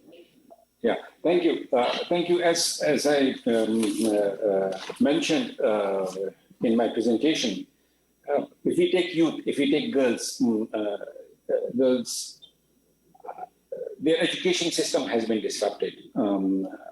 the schools are closed. The vocational training centers are not available. Apprenticeship programs are not available. They cannot work. So that means they will have less skills. And when they have less skills, they will have difficulty in getting employment. The second is that many of these businesses which are at risk of closing down, the 446 million, most of them, women occupy them and women work in these sectors. The third is that even if they complete their education, they will have difficulty in finding jobs. Why is it so? Because the stimulus packages, I mentioned that there is an estimate that there is $982 billion stimulus package gap. And if that gap is not filled in, most of the businesses will close down anyway. And when they close down the businesses, many people will lose jobs in this process. Women will be definitely affected more than the men in this sector. So we need to develop such programs. We need to develop international solidarity. We need to work regional work together so that we can bring up such programs and such initiatives. Like, for example, the value chains are now affected. Even if the people are working, the value chains are not working in it. And in that process, many people will lose jobs in the process in it. One of the ILO studies shows that 500 million jobs will be created in the care economy because of the aging taking place. But how will we make those jobs available for women to be decent, to be formal, to be well protected, and the social protection systems need to work? The migrant workers have inadequate social protection systems, we all know. Right, many migrant workers are in the informal economy, domestic work, especially affected in this process. It is now time that we work on these policies, we work on these legislations, we work with the international community to make these systems work now. If we are unable to do it, we will be in the same way which it happened in the financial crisis of 2008. We will come out from this, we will create inequality in the world, and it will create a lot of stress and a lot of disruptions will happen, even if. So it is in the interest of the employers, it is in the interest of the workers, it is in the interest of the government and all the governments to work together and find solutions to these problems that we are presently facing. Number of studies have been conducted. ILO has conducted a number of studies. There are studies conducted by other agencies in it, which has all the recommendations. It's now time that we work together and find solutions for it. One example of it is the unemployment insurance systems. Philippines does have an unemployment insurance law, but we have to make it more effective. We need to create contingency funds. We need to use the sovereignty funds, the taxes that have been collected in this process. If we would have created those contingency funds, we would have been able to finance skills training. If we are able to finance skills training, we will be able to use the peso, which has been, the USEC has been mentioning it, that they can find jobs in the new normal that we will be facing very soon. And it's not only COVID, we will be facing the technological changes, we will be facing the climate change, we will be facing the demographics in it. It has been clearly seen, right, that urban areas are more congested and such kind of diseases spread very fast in it. We need to invest in rural development. We need to invest in rural infrastructure so that people can move to the provinces, they can find jobs there. But if ICT is not there, if jobs are not there, if industrializations are not there, if infrastructure is not there, it will be difficult for people to move and find jobs in those areas. So rural development is a very important sector where we need to do investments in it. So these are some of the points that. So then we will have jobs. We have to look for the short-term stimulus packages, but we have to look for the long-term jobs, investments in rural economy, investments in industry. Now, because of technological changes, countries will be moving from industry 3.0 to industry 4.0. Now, how prepared are we for that kind of situation? Where are our education programs? The estimate shows that 14.3% jobs in our region, in ASEAN regions, are considered as high-skilled jobs.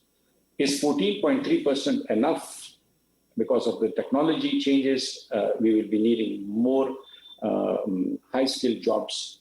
So those are the areas that we need to work on in it. So short-term, long-term, medium-term operations has to be taking place. Thank you. Thank you very much for that roadmap, Director Khalid. For Yusek Benavides, may nabanggit po kanina si Director Khalid tungkol sa unemployment insurance.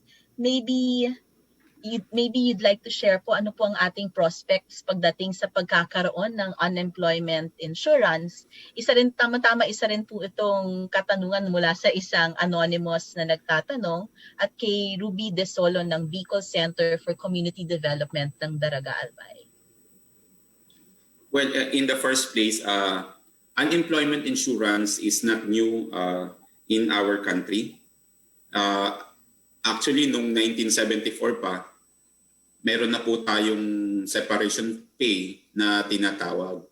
So ito po talaga yung nagbibigay po sa kanya ng assistance, financial support while looking for an unemployment. So it is akin to an unemployment insurance. But more recently, nung inamyandahan po yung charter ng SSS, meron po nung provision kung saan ang SSS ay magbibigay po nung tinatawag po nating unemployment insurance benefit.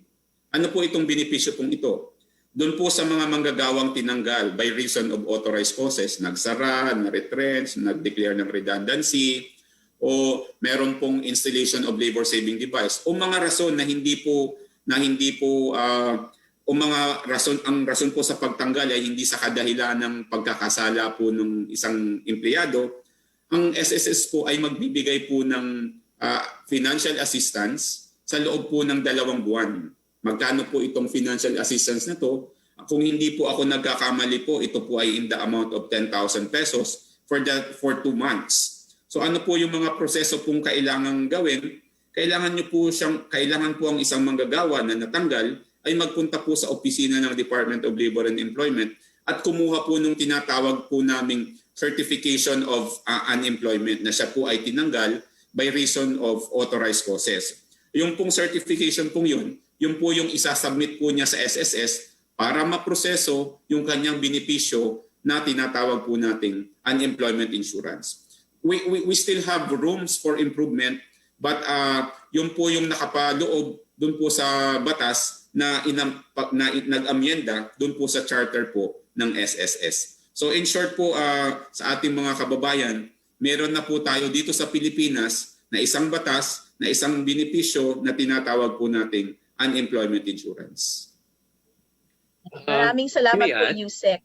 Ako po personally very interested dun sa usapin, especially to improve it. So baka po at some point we can get more details on that also, yung points for improvement. Dako naman po tayo sa usapin patungkol sa opportunities. Yusek Benjo, para ulit po sa inyo. Ano po ang susunod na programa pagkatapos ng COVID Adjustment Measures Program or CAP? Nabigyang prioridad rin po ba natin ang mga maliliit na negosyo at kooperatiba na apektado ng pandemya sa mga makakatanggap ng subsidies mula sa Camarines Sur mula kay Jocelyn Soriao ng Pili Market Development Cooperative? Marami pong salamat sa aking kababayan diyan po sa Bicol. Yung kampo under Bayanihan 1, in-implement po natin ito.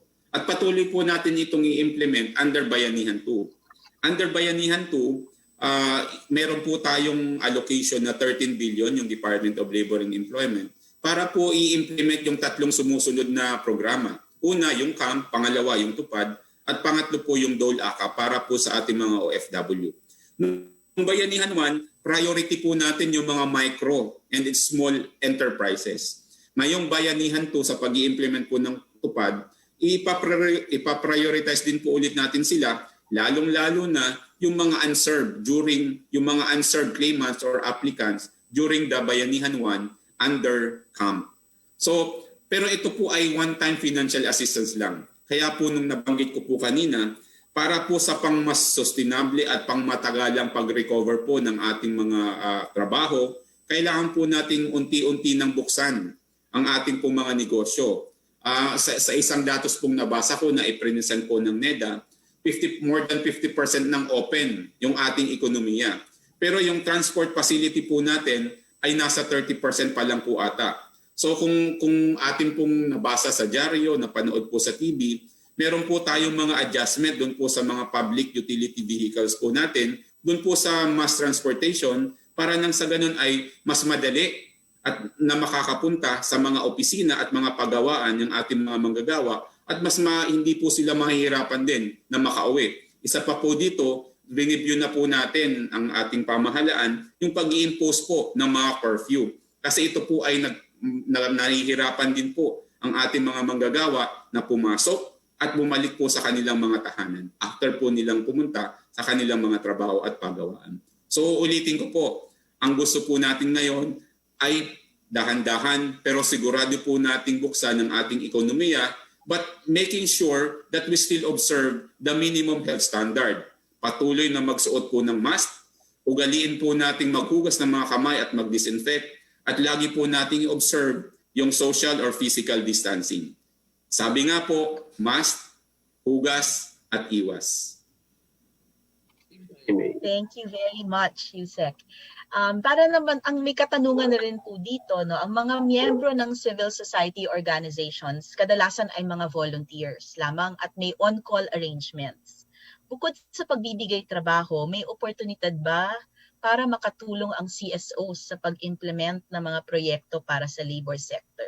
May mga ganito bang programa ang DOLE para mabigyan rin ang CSOs ng access to job opportunities? Mula sa Matalom Leyte kay Josefa Pizon. Yusek, para po sa inyo ulit.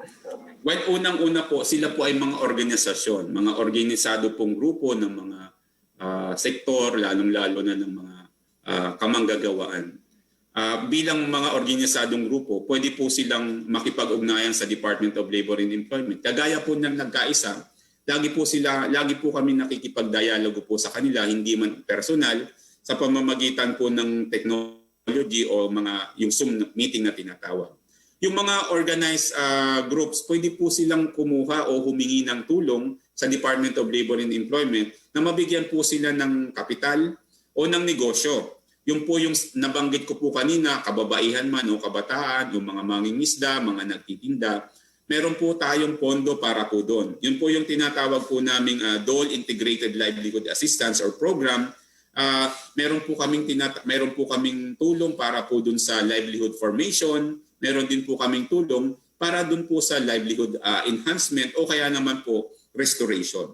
So kung ang kailangan po nila ay tulong pinansyal o yung loan facilities, meron po tayo niyan. Kung gusto po nilang mangutang, meron naman pong loan facility na binibigay po ang DTI. Katunayan sa Bayanihan 2, nag-alat po dyan ng pondo para po dun sa mga negosyo na nasa micro, small, and medium enterprises.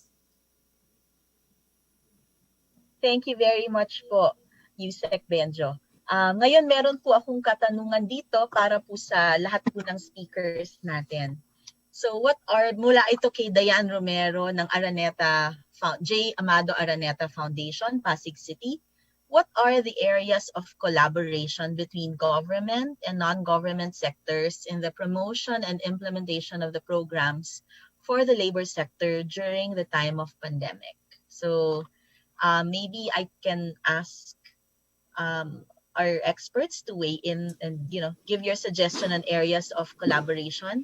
Maybe I can ask Director Khalid.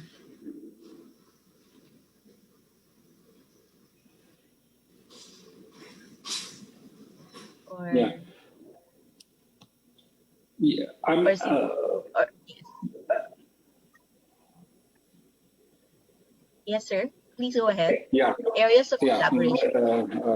Collaboration, without collaboration, nothing can work. The private sector, the government sector, and the workers have to work together in this crisis situation. And we are repeatedly encouraging social dialogue is the answer for this kind of situation. Like, for example, if you see the stimulus packages, there were 10.9 million people who were unemployed during this process. If you take the stimulus package, it has reached about 1.5 to 2 million people.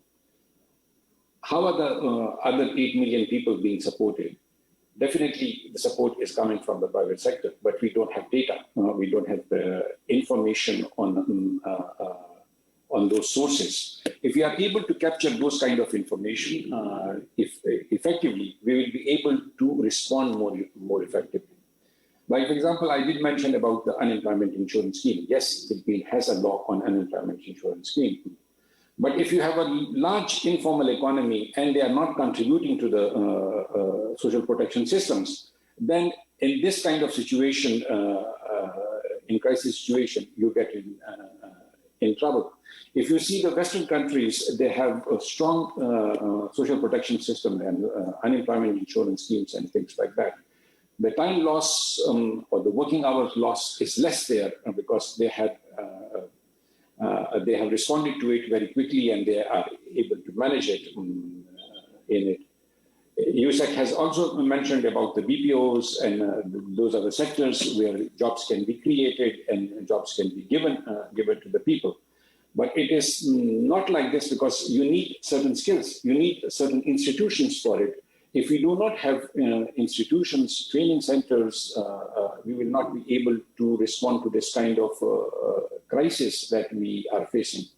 The Philippines has done a very good job, right? They have responded to it very effectively, but it can be further improved. It can be further by establishing the institutions, by making them work, by learning from the lessons that we have learned in this process. So yes, there is a good place for the private sector, the government, and the workers' organizations to work together and find solutions to the problems that currently we are facing.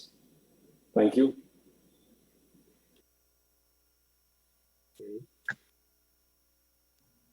Napakarami po nating katanungan, no?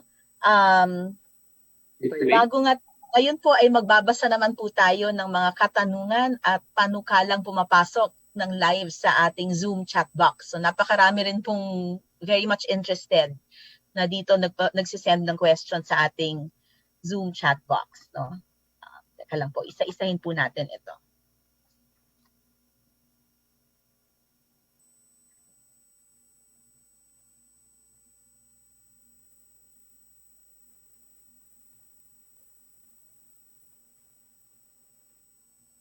They're just consolidating the questions po and hold on.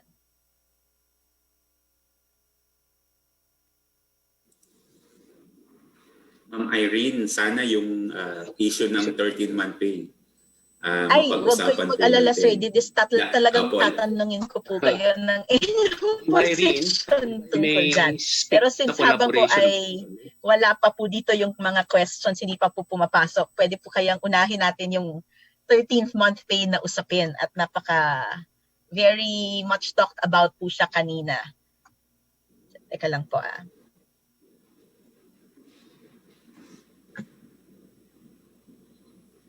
Okay, so ito po ang tanong.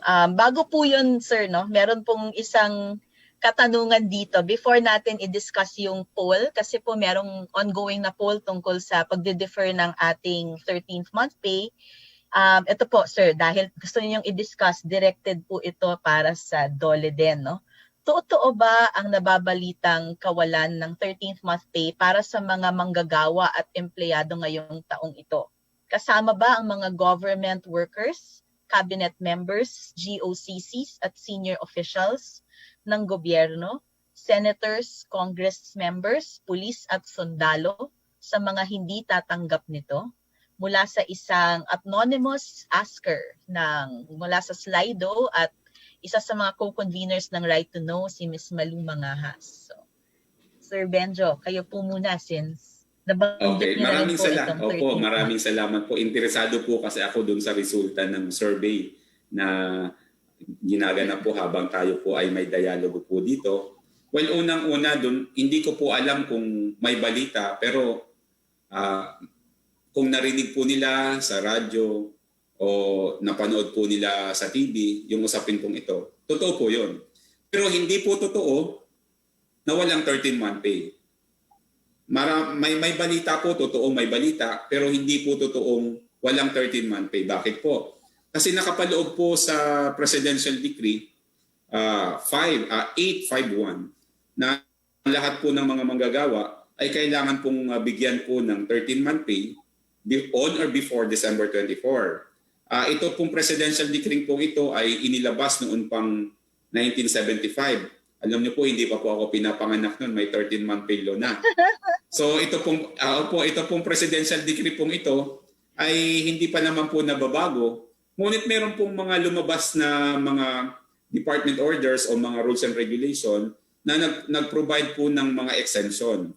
So ang posisyon po ngayon ng Department of Labor and Employment, hinayaan po namin for the last 2 weeks yung mga diskurso o dialogo tungkol po sa usapin ng una na napakinggan po natin yung mga sektor na umalma o nag-propose at umalma ng panukalang i-defer yung 13-month pay o kaya man po i-exempt. Ang desisyon po ng aming kalihim, matapos pong mapakinggan ang lahat po ng partido, mga manggagawa at mga employer, mga nagninegosyo. Alam niyo po, nagpatawag po si SEC ng meeting ng National Tripartite Industrial Peace Council. Ito pong National Tripartite Industrial Peace Council, ito po ay isang istruktura sa Department of Labor and Employment kung saan kinukonsulta po namin yung mga sektor. So sa pagpupulong pong iyon, mayroon pong mga opsyon na lumabas at bukas po maglalabas po ng desisyon ng aming kalihim. Pero nasabi niya na po kanina sa interview, he will not allow under his administration, under his watch na i-defer o kaya mag-exempt ng mga employer na sa pagbabayad po ng 13-month pay. Pero alam po natin na yung mga negosyo po ngayon ay talagang naapektuhan ng pandemya. Kaya kaya isa sa mga options na napag-usapan during the dialogue, during the meeting po ng National Tripartite Industrial Peace Council ay yung isang opsyon na tulungan ng pamahalaan yung ating mga maliliit na negosyante para makomply po nila yung obligasyon under Presidential Decree 851 na makapagbigay ng 13-month pay. Doon po sa usapin na, doon po sa question na tinanong, ang mga manggagawa ba sa gobyerno ay may 13-month pay? Unfortunately, doon po kasi sa implementing rules and regulation ay in-exempt po yung mga taong gobyerno sa 13-month pay. Pero may mga ibang batas naman po na sinusunod patungkol po doon sa mga bonuses na ibinibigay po sa mga kawani po ng gobyerno. Official man po yan, managerial employee man po yan, o mga rank and file employees. So in short po, totoo pong wala pong 13-month pay yung ating mga manggagawa sa gobyerno under Presidential Decree 851. But under separate laws, lalong-lalo na po dyan po sa GAA po natin, meron naman po tayong mga pondo dyan for the bonuses of government employees. Doon po natin yon kukunin. At hindi po, ang legal basis po natin sa gobyerno ay hindi po yung Presidential Decree 851. Maraming salamat po. Thank you, Yusek. Marami pong nag-aabang dun sa sasabihin po ninyo patungkol sa 13th month pay. Karine, ngayon narinig niyo po yung posisyon ng DOLE, baka meron po kayong reaction doon sa possibility or at least yung mga usapin dito sa supposed pag-defer ng 13th month pay. Kung ang posisyon ng DOLE ay walang exemption, ay payment of third pay at ito ay bigyan ng kaukulang atensyon sa pagtulong ng mga distressed companies na ayudahan ng gobyerno suportahan po namin yan. Sapagkat naniniwala kami ng 13-month pay po sa batas sa isang mandatory benefit ng manggagawa na dapat isin sa kanya na napapaloob yan sa ating labor standards law. kung labahin mo ay merong kaukulang also would like to speak on collaboration sa gobyerno, no? The Nagkaisa Labor Coalition has collaborated with the Department of Employment para magsulong talaga ng employment program na tawag namin ay Unemployment Subsidy and Work Assistance Guarantee para i-address natin ang job losses at creating new ones para ma-address yung problem of underemployment and unemployment. Hindi na lang nagtituloy ang pag-uusap ito, may concrete proposals na po ang Nagkaisa Labor Coalition to this effect. At ang huli, information lang po ng merong batas na panukala sa Kongreso ng unemployment insurance.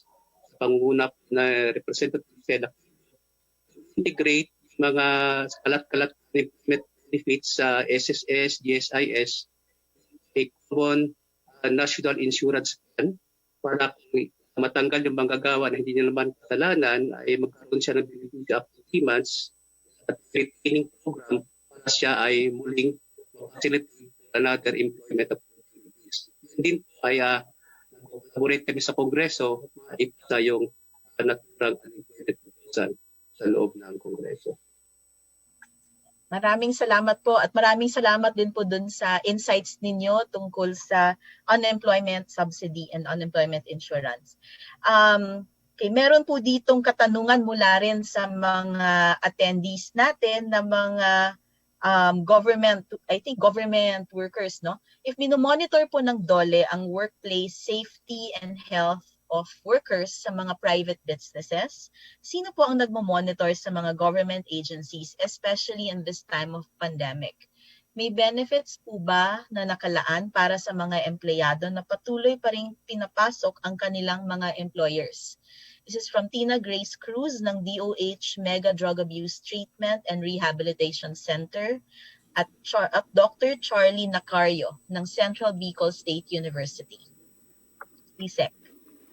Oy, taga Bicol University yun. Doon po ako nag-aral. Anyway, doon po sa katanungan, may benepisyo ba o minomonitor ba ng sinong nagmo-monitor ng compliance ng mga ahensya ng gobyerno patungkol po doon sa tinatawag po nating Occupational Safety and Health Standard. Ito po ay bahagi nung Joint Memorandum Circular na inisyo po ng Civil Service Commission, Department of Health at Department of Labor and Employment. Pero ang responsibilidad po, ang unang responsibilidad sa pagpapatupad ng mga occupational safety and health standards sa pampublikong sektor ay yung agency po mismo. Gobyerno po siya, employer, gobyerno. So dapat po niyang siguraduhin na sumusunod po siya doon po sa GMC. At ito naman po ay minomonitor po ng Civil Service Commission. Now, pangalawa po, doon po sa katanungan mga benepisyo, ito po ay mga hospital. So I must assume that yung nagtanong po ay mga health workers. Nung bayanihan, yung bayanihan 1 po, meron po mga ibinigay na benepisyo. Ang pagkakaintindi ko po under bayanihan 2, retain naman po ito. At hindi lang po yun, in-expand po yung benepisyo na ibinibigay po sa ating mga health workers. Dati po ay yung mga tinatawag po nating special risk allowance, yung mga actual hazard pay, ay naibibigay lang doon po sa mga health workers sa pampublikong sektor. Under Bayanihan 2, ito po ay in-extend na doon po sa mga manggagawaan sa health sector na nasa pribadong sektor. Pero aside from the actual hazard pay as well as special risk allowance, nagbigay na rin po ng libreng panggastos para po sa pagkain, accommodation at yung free insurance.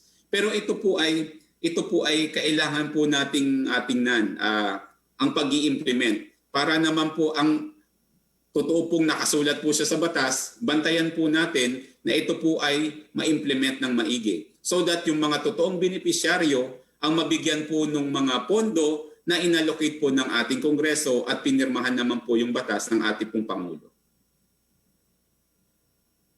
Maraming salamat po. Meron po ditong katanungan na pumasok patungkol naman po sa mga eco zones. So, alam po naman natin kasi pagdating sa eco zones, medyo iba ang legal regime or ang mga patakaran sa eco zone. So para po sa DOLE, no? Isa po, Yusek, isa ulit. Ano po ulit ang mga kagyatang tugon ng DOLE sa massive retrenchments ngayon sa mga eco zones na mas mahirap abutin din lalo na kung may mga labor violations? Paano ang proteksyon ng mga manggagawa dito sa loob ng mga eco zones mula kay Ruby Ubeng Mongge from Nagkaisa Labor Coalition? Ito si Ma'am Ruby nagtanong pa, kakausapin ko yan bukas eh. Anyway, preview daw, preview. Yung mga umiiral po nating batas sa paggawa ay applicable po yan sa labas ng ecozone as well as sa loob ng mga locators ng ecozone. Wala naman pong pagbabago, wala naman pong pagkakaiba. Kung ang isang manggagawa po na tinanggal sa labas ng ecozone ay kailangan pong ino-observe po o binabayaran po ng separation pay, may observance po ng notice, kailangan din pong gawin po yun doon po sa mga pagtatanggal ng mga manggagawa na nagtatrabaho sa mga locators po doon po sa economic zone. Ang minimum wage po ng mga manggagawa sa labas ng ecozone ay ganoon din po yung minimum wage na dapat pong tanggapin ng mga manggagawa sa loob po ng mga locators sa loob po ng ecozone. Kagaya po yan ang lahat po ng labor standards as well as occupational safety and health standards na pinapatupad po namin sa labas ng ecozone, kailangan din po yung ipatupad sa loob po ng ecozone. Now meron pong nung nakaraan pong budget hearing, may na-mention po yung ating pong kaibigan po sa Kongreso na naglabas ng isang memorandum circular, yung PESA, patungkol po dun sa pagkakandak po ng mga special assessments ng mga kumpanya. We recognize that, but it is not a substitute to inspection. Pwede pa rin po namin ipa-inspect yung mga locators. Actually, may mga inspection po kaming ginawa kahit po nitong panahon po ng pandemya. Unfortunately, meron po sa aming mga nag-positive na mga inspector. But ina-address naman po namin yung separately. Aside po dun po sa inspection, pwede pa rin naman pong mag-complain yung mga manggagawa sa ecozone sa ating mga sa opisina po ng Department of Labor and Employment. So wala pong pagkakaiba, standard po ito, ang labor code ay standard, pinapatupad po yan sa loob o sa labas po ng mga ecozone. At kailangan po yung sundin ng mga locators sa loob po ng mga ecozone. Maraming salamat po, Yusek Benjo.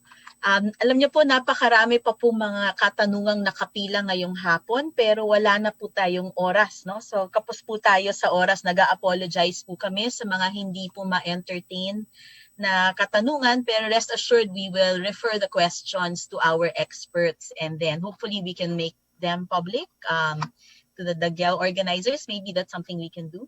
So muli maraming salamat po sa lahat ng nakapanood at nakilahok dito sa pangalawang episode ng Dagyaw. But before we end, I'd like to ask po for a final question for our experts. Huling tanong na lang. No? So huling tanong at huling mensahe po para sa ating mga guests ngayong hapon. What is your message to the Filipino labor sector at this time? Maybe we can hear from Director Khalid first. Sir, your thoughts and your final message to the Filipino labor sector at this time. Thank you. I mean, it's a global problem and global solutions have to be found in it. First is that the government has to invest in testing and tracing so that reliance on strict confinement could be reduced. Second is that if we do not decrease the incentives of the workers, it will encourage consumption and production. So it is in the interest of the private sector, right, that they do not decrease in this kind of situation. Otherwise, we will lose on the consumption, we will lose on the production, and we will lose on the and it will help us to minimize the disruption at the workplaces. And we can go back to the optimistic scenario that was shown in the slide 1. Otherwise, we will rely on the pessimistic and the recovery will take a very long time. So it is now in the interest that we should have strong stimulus packages.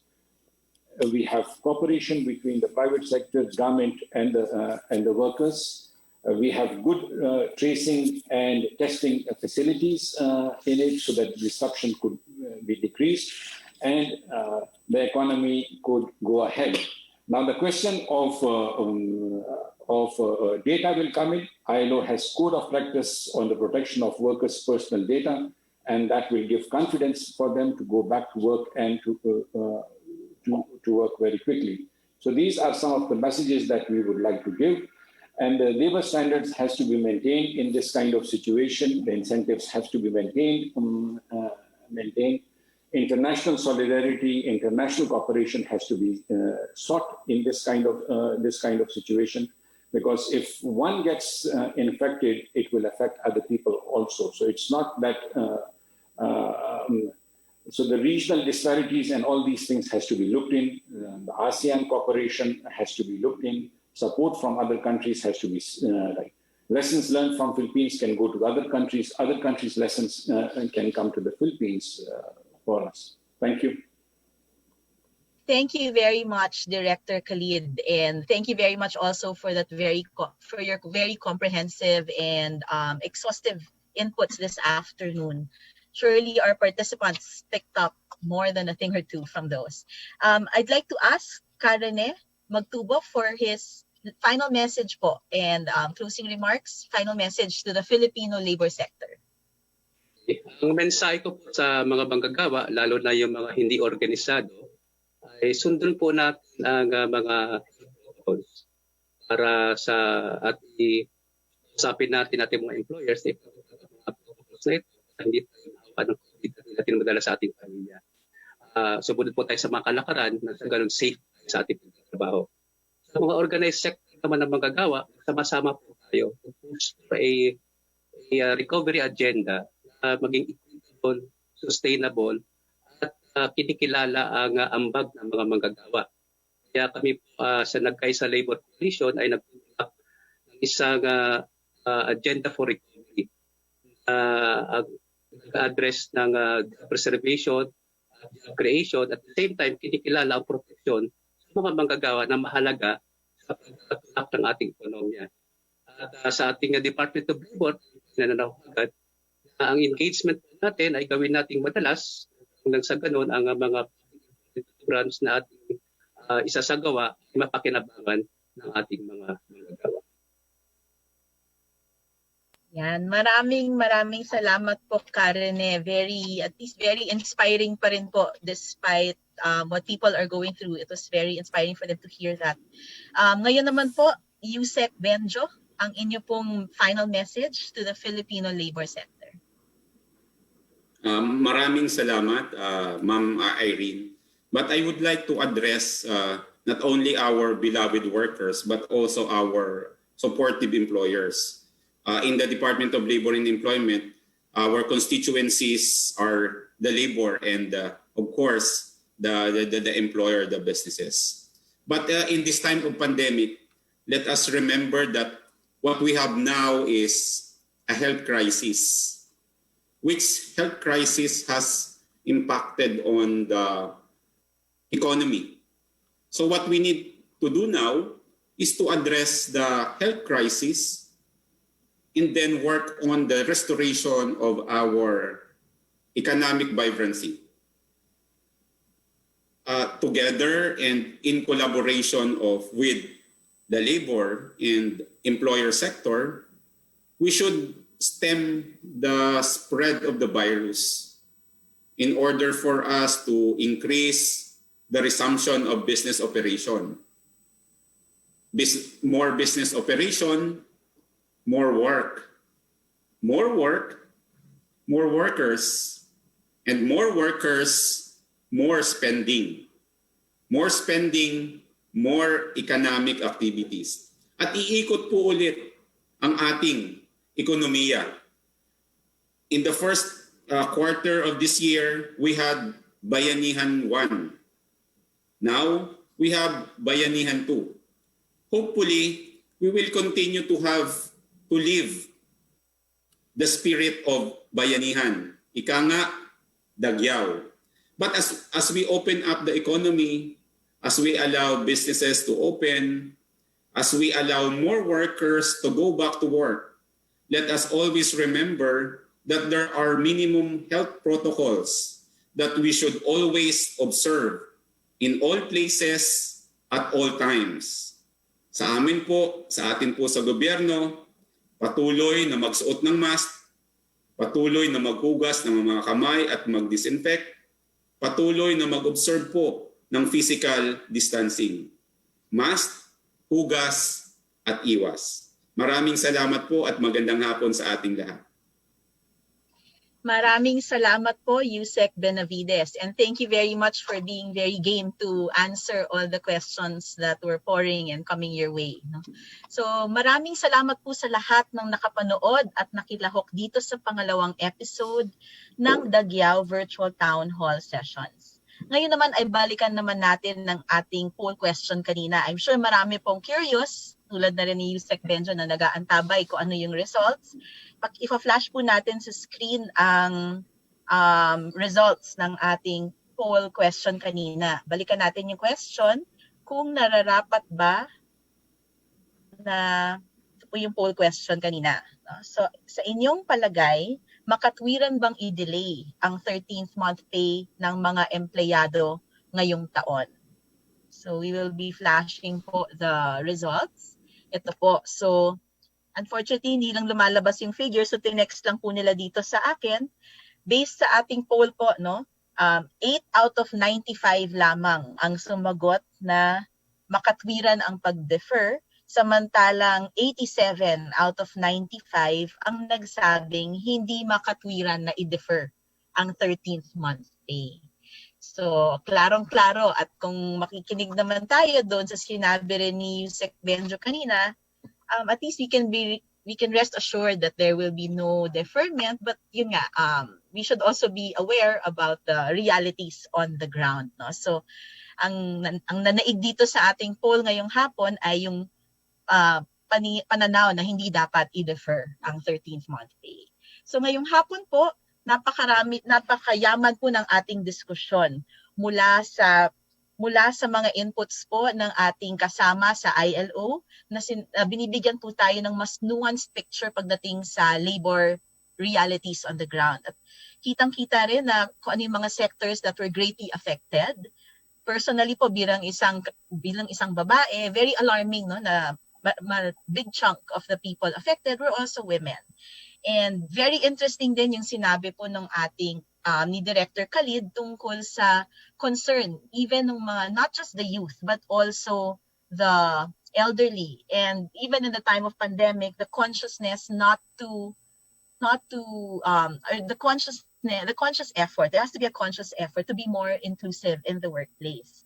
Narinig rin naman po natin itong mga points na ni-raise kanina ni Karen na ang maganda rin po, no, sa aminado rin naman at very aware din ang labor sector natin, no, na talagang napakalaki ng challenge. Pero may mga katanungan nga, how do we make a better normal? Yan po yung sinatanong din talaga ni Karen moving forward. No? We cannot revert back to the past, and gaya po ng sinasabi rin kanina ni Karen, kailangan pong hindi naman kailangan may awareness pa rin sa mga karapatan ng ating manggagawa, even if meron nga talagang mga negosyo that were affected. At gaya po ng sinabi ni Yusek Benjo kanina, ito pong government is trying to come up with programs, no, and to address all these realities. And makikita talaga natin based on all of these discussions, even government is looking at implementing certain structural changes, no? And I think from all of them, common naman po yung sinasabing kailangan talaga may infrastructure reforms and support mechanisms for the employers, for the employees, and that's across all sectors, regardless of age, regardless of gender. And the challenge really is kung paano to gawing sama-sama at hindi tayo nag-aaway-away. At ang kagandahan po ng Dagyaw is it's an opportunity for better dialogue, no? And And yung hamon din kanina is ano tong mga opportunities for upskilling or bettering the employment, the labor sector, given the fact that as termed by our speakers today is the double-tiered disruption. So you have the pandemic and people shifting also to the digital space. So a lot of these challenges were discussed this afternoon, and I'm sure all of you have a lot more ideas or even questions after this afternoon. But I think that's precisely why we have opportunities like this to be able to exhaust and discuss all of them. So on behalf of the organizers, we'd like to thank everyone for participating this afternoon, for your time, for listening, and I think that's really the spirit of Dagyaw. It's a time to listen and to engage in meaningful conversation. So, para po sa mga nais maka-receive ng certificates of participation, nasa inyong screen na po ang online link ng ating evaluation form. Pagkatapos ng ating programa ngayong hapon, ito ay aming ipopost sa Facebook at ipapadala rin namin sa inyong emails kung kayo ay nag-register sa ating event. Paki-accomplish po ito para kayo ay makatanggap ng certificate. Ngayon naman, bago matapos ang ating programa ngayong hapon, pakinggan po natin ang representative ng Union ng mga Manggagawa sa pampublikong sektor sa Philippine Open Government Partnership Steering Committee at kasalukuyang presidente ng Public Services Labor Independent Confederation National Public Workers Congress or PS-Link Public. Katawagin ko na po ang ating panghuling tagapagsalita, si Dr. Annie Enriquez Heron. Maraming salamat, Atty. Irene, at magandang hapon po sa lahat. Sa ngalan po ng mga organisadong hanay mula sa pampublikong sektor na aking kinakatawan sa Philippine OGP, Open Government Partnership Steering Committee, nais pong pasalamatan una yung mga panauhing at ekspertong tagapagsalita, ang aming paborito, si Pangalawang Kalihim Benjo Benavides ng Kagawaran ng Paggawa at Hanap Buhay, si Ginoong Khalid Hassan, ang Direktor ng Tanggapan ng International Labor Organization sa Pilipinas, at ang tagapagsalita ng nagkaisa at tagapangulo ng Partido Manggagawa, Karine Bong Magtubo. At siyempre sa lahat po ng mga kalahok at lumahok mula sa iba't ibang dako ng Pilipinas at mga sektor ng lipunan bukod sa sektor ng paggawa. Being one of the conveners of Nagkaisa, I'm familiar with the labor agenda which calls upon the government to build a universal resilient public health system, provide income and employment guarantees to those displaced by the pandemic, support the small, micro, medium enterprises, ensure just transition for a safe and efficient transport system, finance a state-led stimulus and economic recovery, the inclusion of DOLE in the economic cluster, matagal na po namin itong panawagan, and the overarching call to ensure guarantees to workers and trade union rights. The ILO core labor standards and the fundamental rights and principles at work must be observed even during this pandemic. The 4 pillars of decent work, as mentioned by Director Khalid, in particular, social dialogue, does not become irrelevant due to COVID-19 pandemic. On the contrary, social dialogue is about the only pillar that is now often resorted to by the social partners, which means labor, government, and employers since 7 months ago, using online platforms and various applications. The Department of Labor and Employment has been convening the Tripartite Executive Council and the National Tripartite Industrial Peace Council, although labor is of the view that the frequency of those meetings should be more because of the unfolding impact of the pandemic to labor laws, policies, and issuances, which we want the government to be more consultative and make social dialogue more robust. As far as the public sector is concerned, it's evident during the open forum, the Public Sector Labor Management Council, chaired by the Civil Service Commission, with composed of departments of Budget and Management, Labor and Employment, justice, and finance should engage and hold dialogues. No? Since the lockdown till now, PSUs have yet to hear from the PSLMC. If it is not too much to ask, perhaps a Dagyaw between the PSLMC and the sectoral federations and Confederation of Public Sector Unions should be organized soon.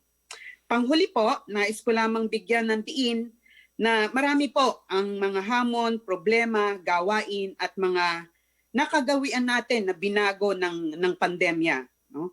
Subalit itinuro din po ng pandemya at pinatingkad nito ang kahalagahan ng konsultasyon, pakikilahok at tuloy-tuloy na pakikipag-ugnayan sa iba't ibang batayang sektor ng lipunan upang harapin, tugunan at sama-samang malampasan natin ang pandemya. Ako po ay naniniwala na katulad ng serye ng Dagyaw, ang pamahalaan at mamamayan po sa tunay na dialogo ay parehong panalo. So mabuhay tayong lahat at magandang hapon po muli. Maraming salamat po. Maraming salamat, Dr. Annie Enriquez Heron. Kasamahan din namin yan sa Right to Know Right Now Coalition. So, naka-flash na rin po sa ating screen ang lahat ng organisasyon na ating nakasama dito sa Usapang Trabaho. Nais naming pasalamatan muli kayong lahat na umattend ng ating Dagyawan ngayong hapon. Shout out rin po sa mga sumusunod na organisasyon na kasama natin ngayong hapon. So, nandyan po ang PCOO, FOI, PMO, ang Action for Economic Reforms, Negros Oriental Union of Cooperatives, LGU Bayugan City, Barangay San Nicolas Central, PhilDRA, Government Watch, Samar Women Action Network or SWAN, Philly Market Development Cooperative, EBGAN Intervention Center Toward Human Development in the Cordillera, Federation of Aritao Community Trikers, Co-op King Multipurpose Cooperative, Aita Tribe International Foundation Inc., McDonald's Philippines, Co-op King Multipurpose Cooperative, Sait Birthing Center, J. Amado Araneta Foundation, City Government of Imus, SUC PKK Pambansang Kongreso ng mga Kababaihan sa Kanayunan, Gawad Kalinga, Naga City People's Council, IMAP, Save the Children, Peer Counseling Foundation of the Philippines, Inc., Department of Tourism, Save the Children, City Government of Cadiz, DILG, Mimaropa, Philippine National Police, RDII,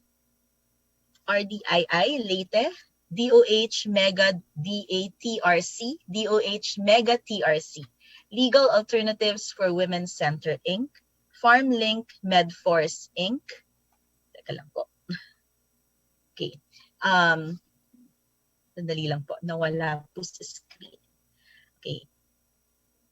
Commission on Audit, Philippine Information Agency, Caraga, POOC Active Women Association, Law, Inc., Bakayan Multipurpose Cooperative, Oxford Policy Management and UNDP, DOST NCR, Pagtinabangay Foundation, Inc., Punta Fuego Village Foundation, Inc., ICM, Oxford Policy Management, Provincial Local Government Unit of Davao Occidental, DHSUD, LGU of San Simon, Department of Budget and Management, Probac Galleria, Tapilon Women Workers Association, Samahang Kabuhayan sa Mapulang Lupa, HAO, Inc., Women's United Kapsula, PCCI Region 2, National Wages and Productivity Commission, Patamaba Workers in the Informal Sector Enterprise or WISE, Kagabay, Philippine Rural Reconstruction Youth Association, Nueva Ecija Chapter, AER, Right to Know Right Now Coalition, DILG, Marinduque State College, Surigao Empowered and Economic Multipurpose Cooperative, CIMCO, the Academe, LGU Valenzuela City, City Council of Valenzuela Local Government Unit, Capiz State University, NPTA Philippines, Inc., City Council of Valenzuela, Samahang Kabuhayan sa Mapulang Lupa, gaya po nung kanina. DILG Region 1. Unang Hakbang Foundation Inc., Bureau of Fire Protection, Region 5. Marilac Center, DILG 7, Mabini Federated Women, Philippine Information Agency, Region 1. Capiz State University, Mabini Federated President, Surigao del Sur State University, Marinduque State College, Hala-Hala LGU,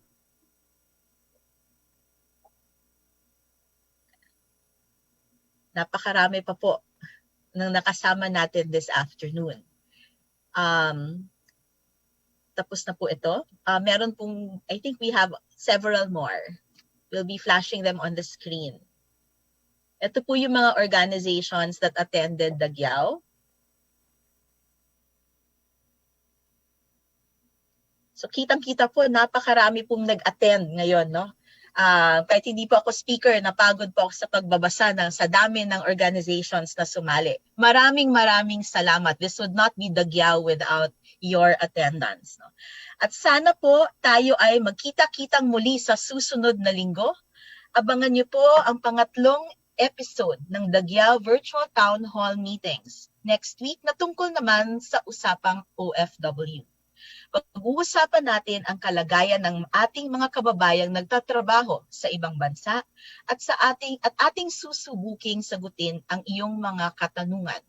Para mag-register sa ating susunod na session, sundin lamang po ang instructions na makikita sa inyong mga screens ngayon.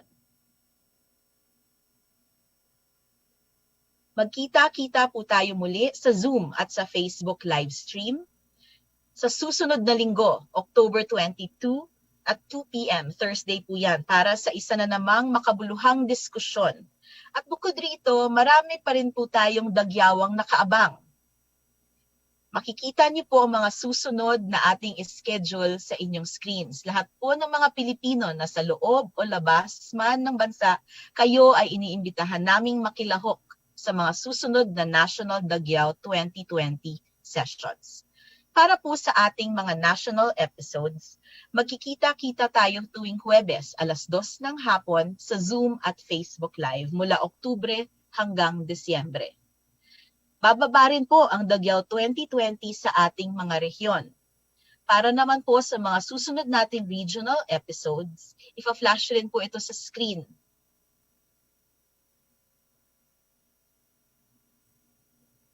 Yan po ang mga schedule ng Regional Dagyaw. Kaya kita-kita tayo ulit sa mga susunod na araw at linggo. Hanggang sa muli, ako po si Attorney Irene Aguila ng Right to Know Right Now Coalition. Maraming salamat po mga kadagyaw.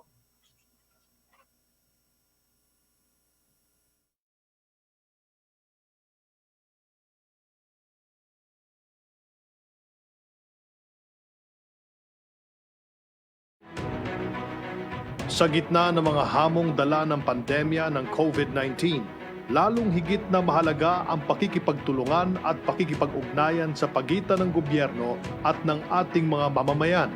Kung kaya't sa pangunguna ng Department of Interior and Local Government, Presidential Communications Operations Office, Department of Budget and Management, kasama ang Caucus of Development Network NGOs at Right to Know Right Now Coalition, muling inilulunsad ng Participatory Governance Cluster of the Cabinet ang Dagyaw 2020 Open Government Virtual Town Hall Sessions. Isang salitang Hiligaynon ang Dagyaw na ang ibig sabihin ay bayanihan. Ang Dagyaw 2020 Virtual Town Hall Sessions ay serye ng mga dialogo sa pagitan ng pamahalaan at ng mga mamayang Pilipino tungkol sa mga importanteng isyung panlipunan. At sa aming naunang pagkonsulta sa sambayanan, maraming katanungan ang aming natanggap. Pasokan na naman, paano po kaya ako makakasiguro na ligtas at maganda pa rin ang kalidad ng edukasyon ng aking mga anak sa ilalim ng distance and blended learning program ng kanilang school? When will our islands be open for domestic tourism and international tourism? Para sa aming mga uuwing OFW, ano-ano po ba ang mga trabaho na nag-aantay sa amin sa Pilipinas? May mga programa po ba ang gobyerno para sa amin? Kamusta naman po yung ayuda ng pamahalaan para sa aming mahihirap? Ganon din po sa mga empleyado at sa mga kumpanya at sa iba pa pong grupo na naapektuhan ng pandemya. Ano po ba ang national ID at administrasyong hatid nito sa amin? Sa panahon ng ating kalituhan at mga agam-agam sa gitna ng COVID-19 pandemic, ating sasagutin ang inyong mga katanungan. Layunin ng Dagyaw 2020 Virtual Town Hall Sessions na magsilbing gabay sa karamihan patungkol sa mga plano, polisiya, programa at solusyon ng pamahalaan upang matugunan ang mga hamong ating kinakaharap. Sa Dagyaw, malayang makikipag-usap ang ating mga mamamayan sa mga eksperto mula sa pamahalaan at iba pang sektor ng lipunan. Ating payayabungin ang ating tiwala sa gobyerno at sa isa't isa. At pag-uusayin pa natin ang paghahatid ng serbisyo publiko gamit ang makabuluhang talakayan. Sa pamagitan ng Dagyaw, ating bibigyan linaw ang mga isyong mahalaga sa taong bayan. Susuriin natin kasama ng sambayanan ang mga pangunahing programa ng pamahalaan. Sisiguraduhin natin na ang gobyerno ay nakikinig at inaaksyonan ang mga hinaing at mga isyong mahalaga sa ating mga komunidad. Halika, ikaw, maging marunong, maging aktibong Pilipino. Ikaw ay aming inaanyayahang magtanong, makialam at makilahok. Kami ay kasama ninyo. Bukas, gumagabay, nakikinig, tumatalima, binibigyang halaga ang boses ng bawat Pilipino. Nandirito po ang inyong gobyerno. Ito po ang mensaheng hatid ng Dagyaw 2020 Open Government Virtual Town Hall Session.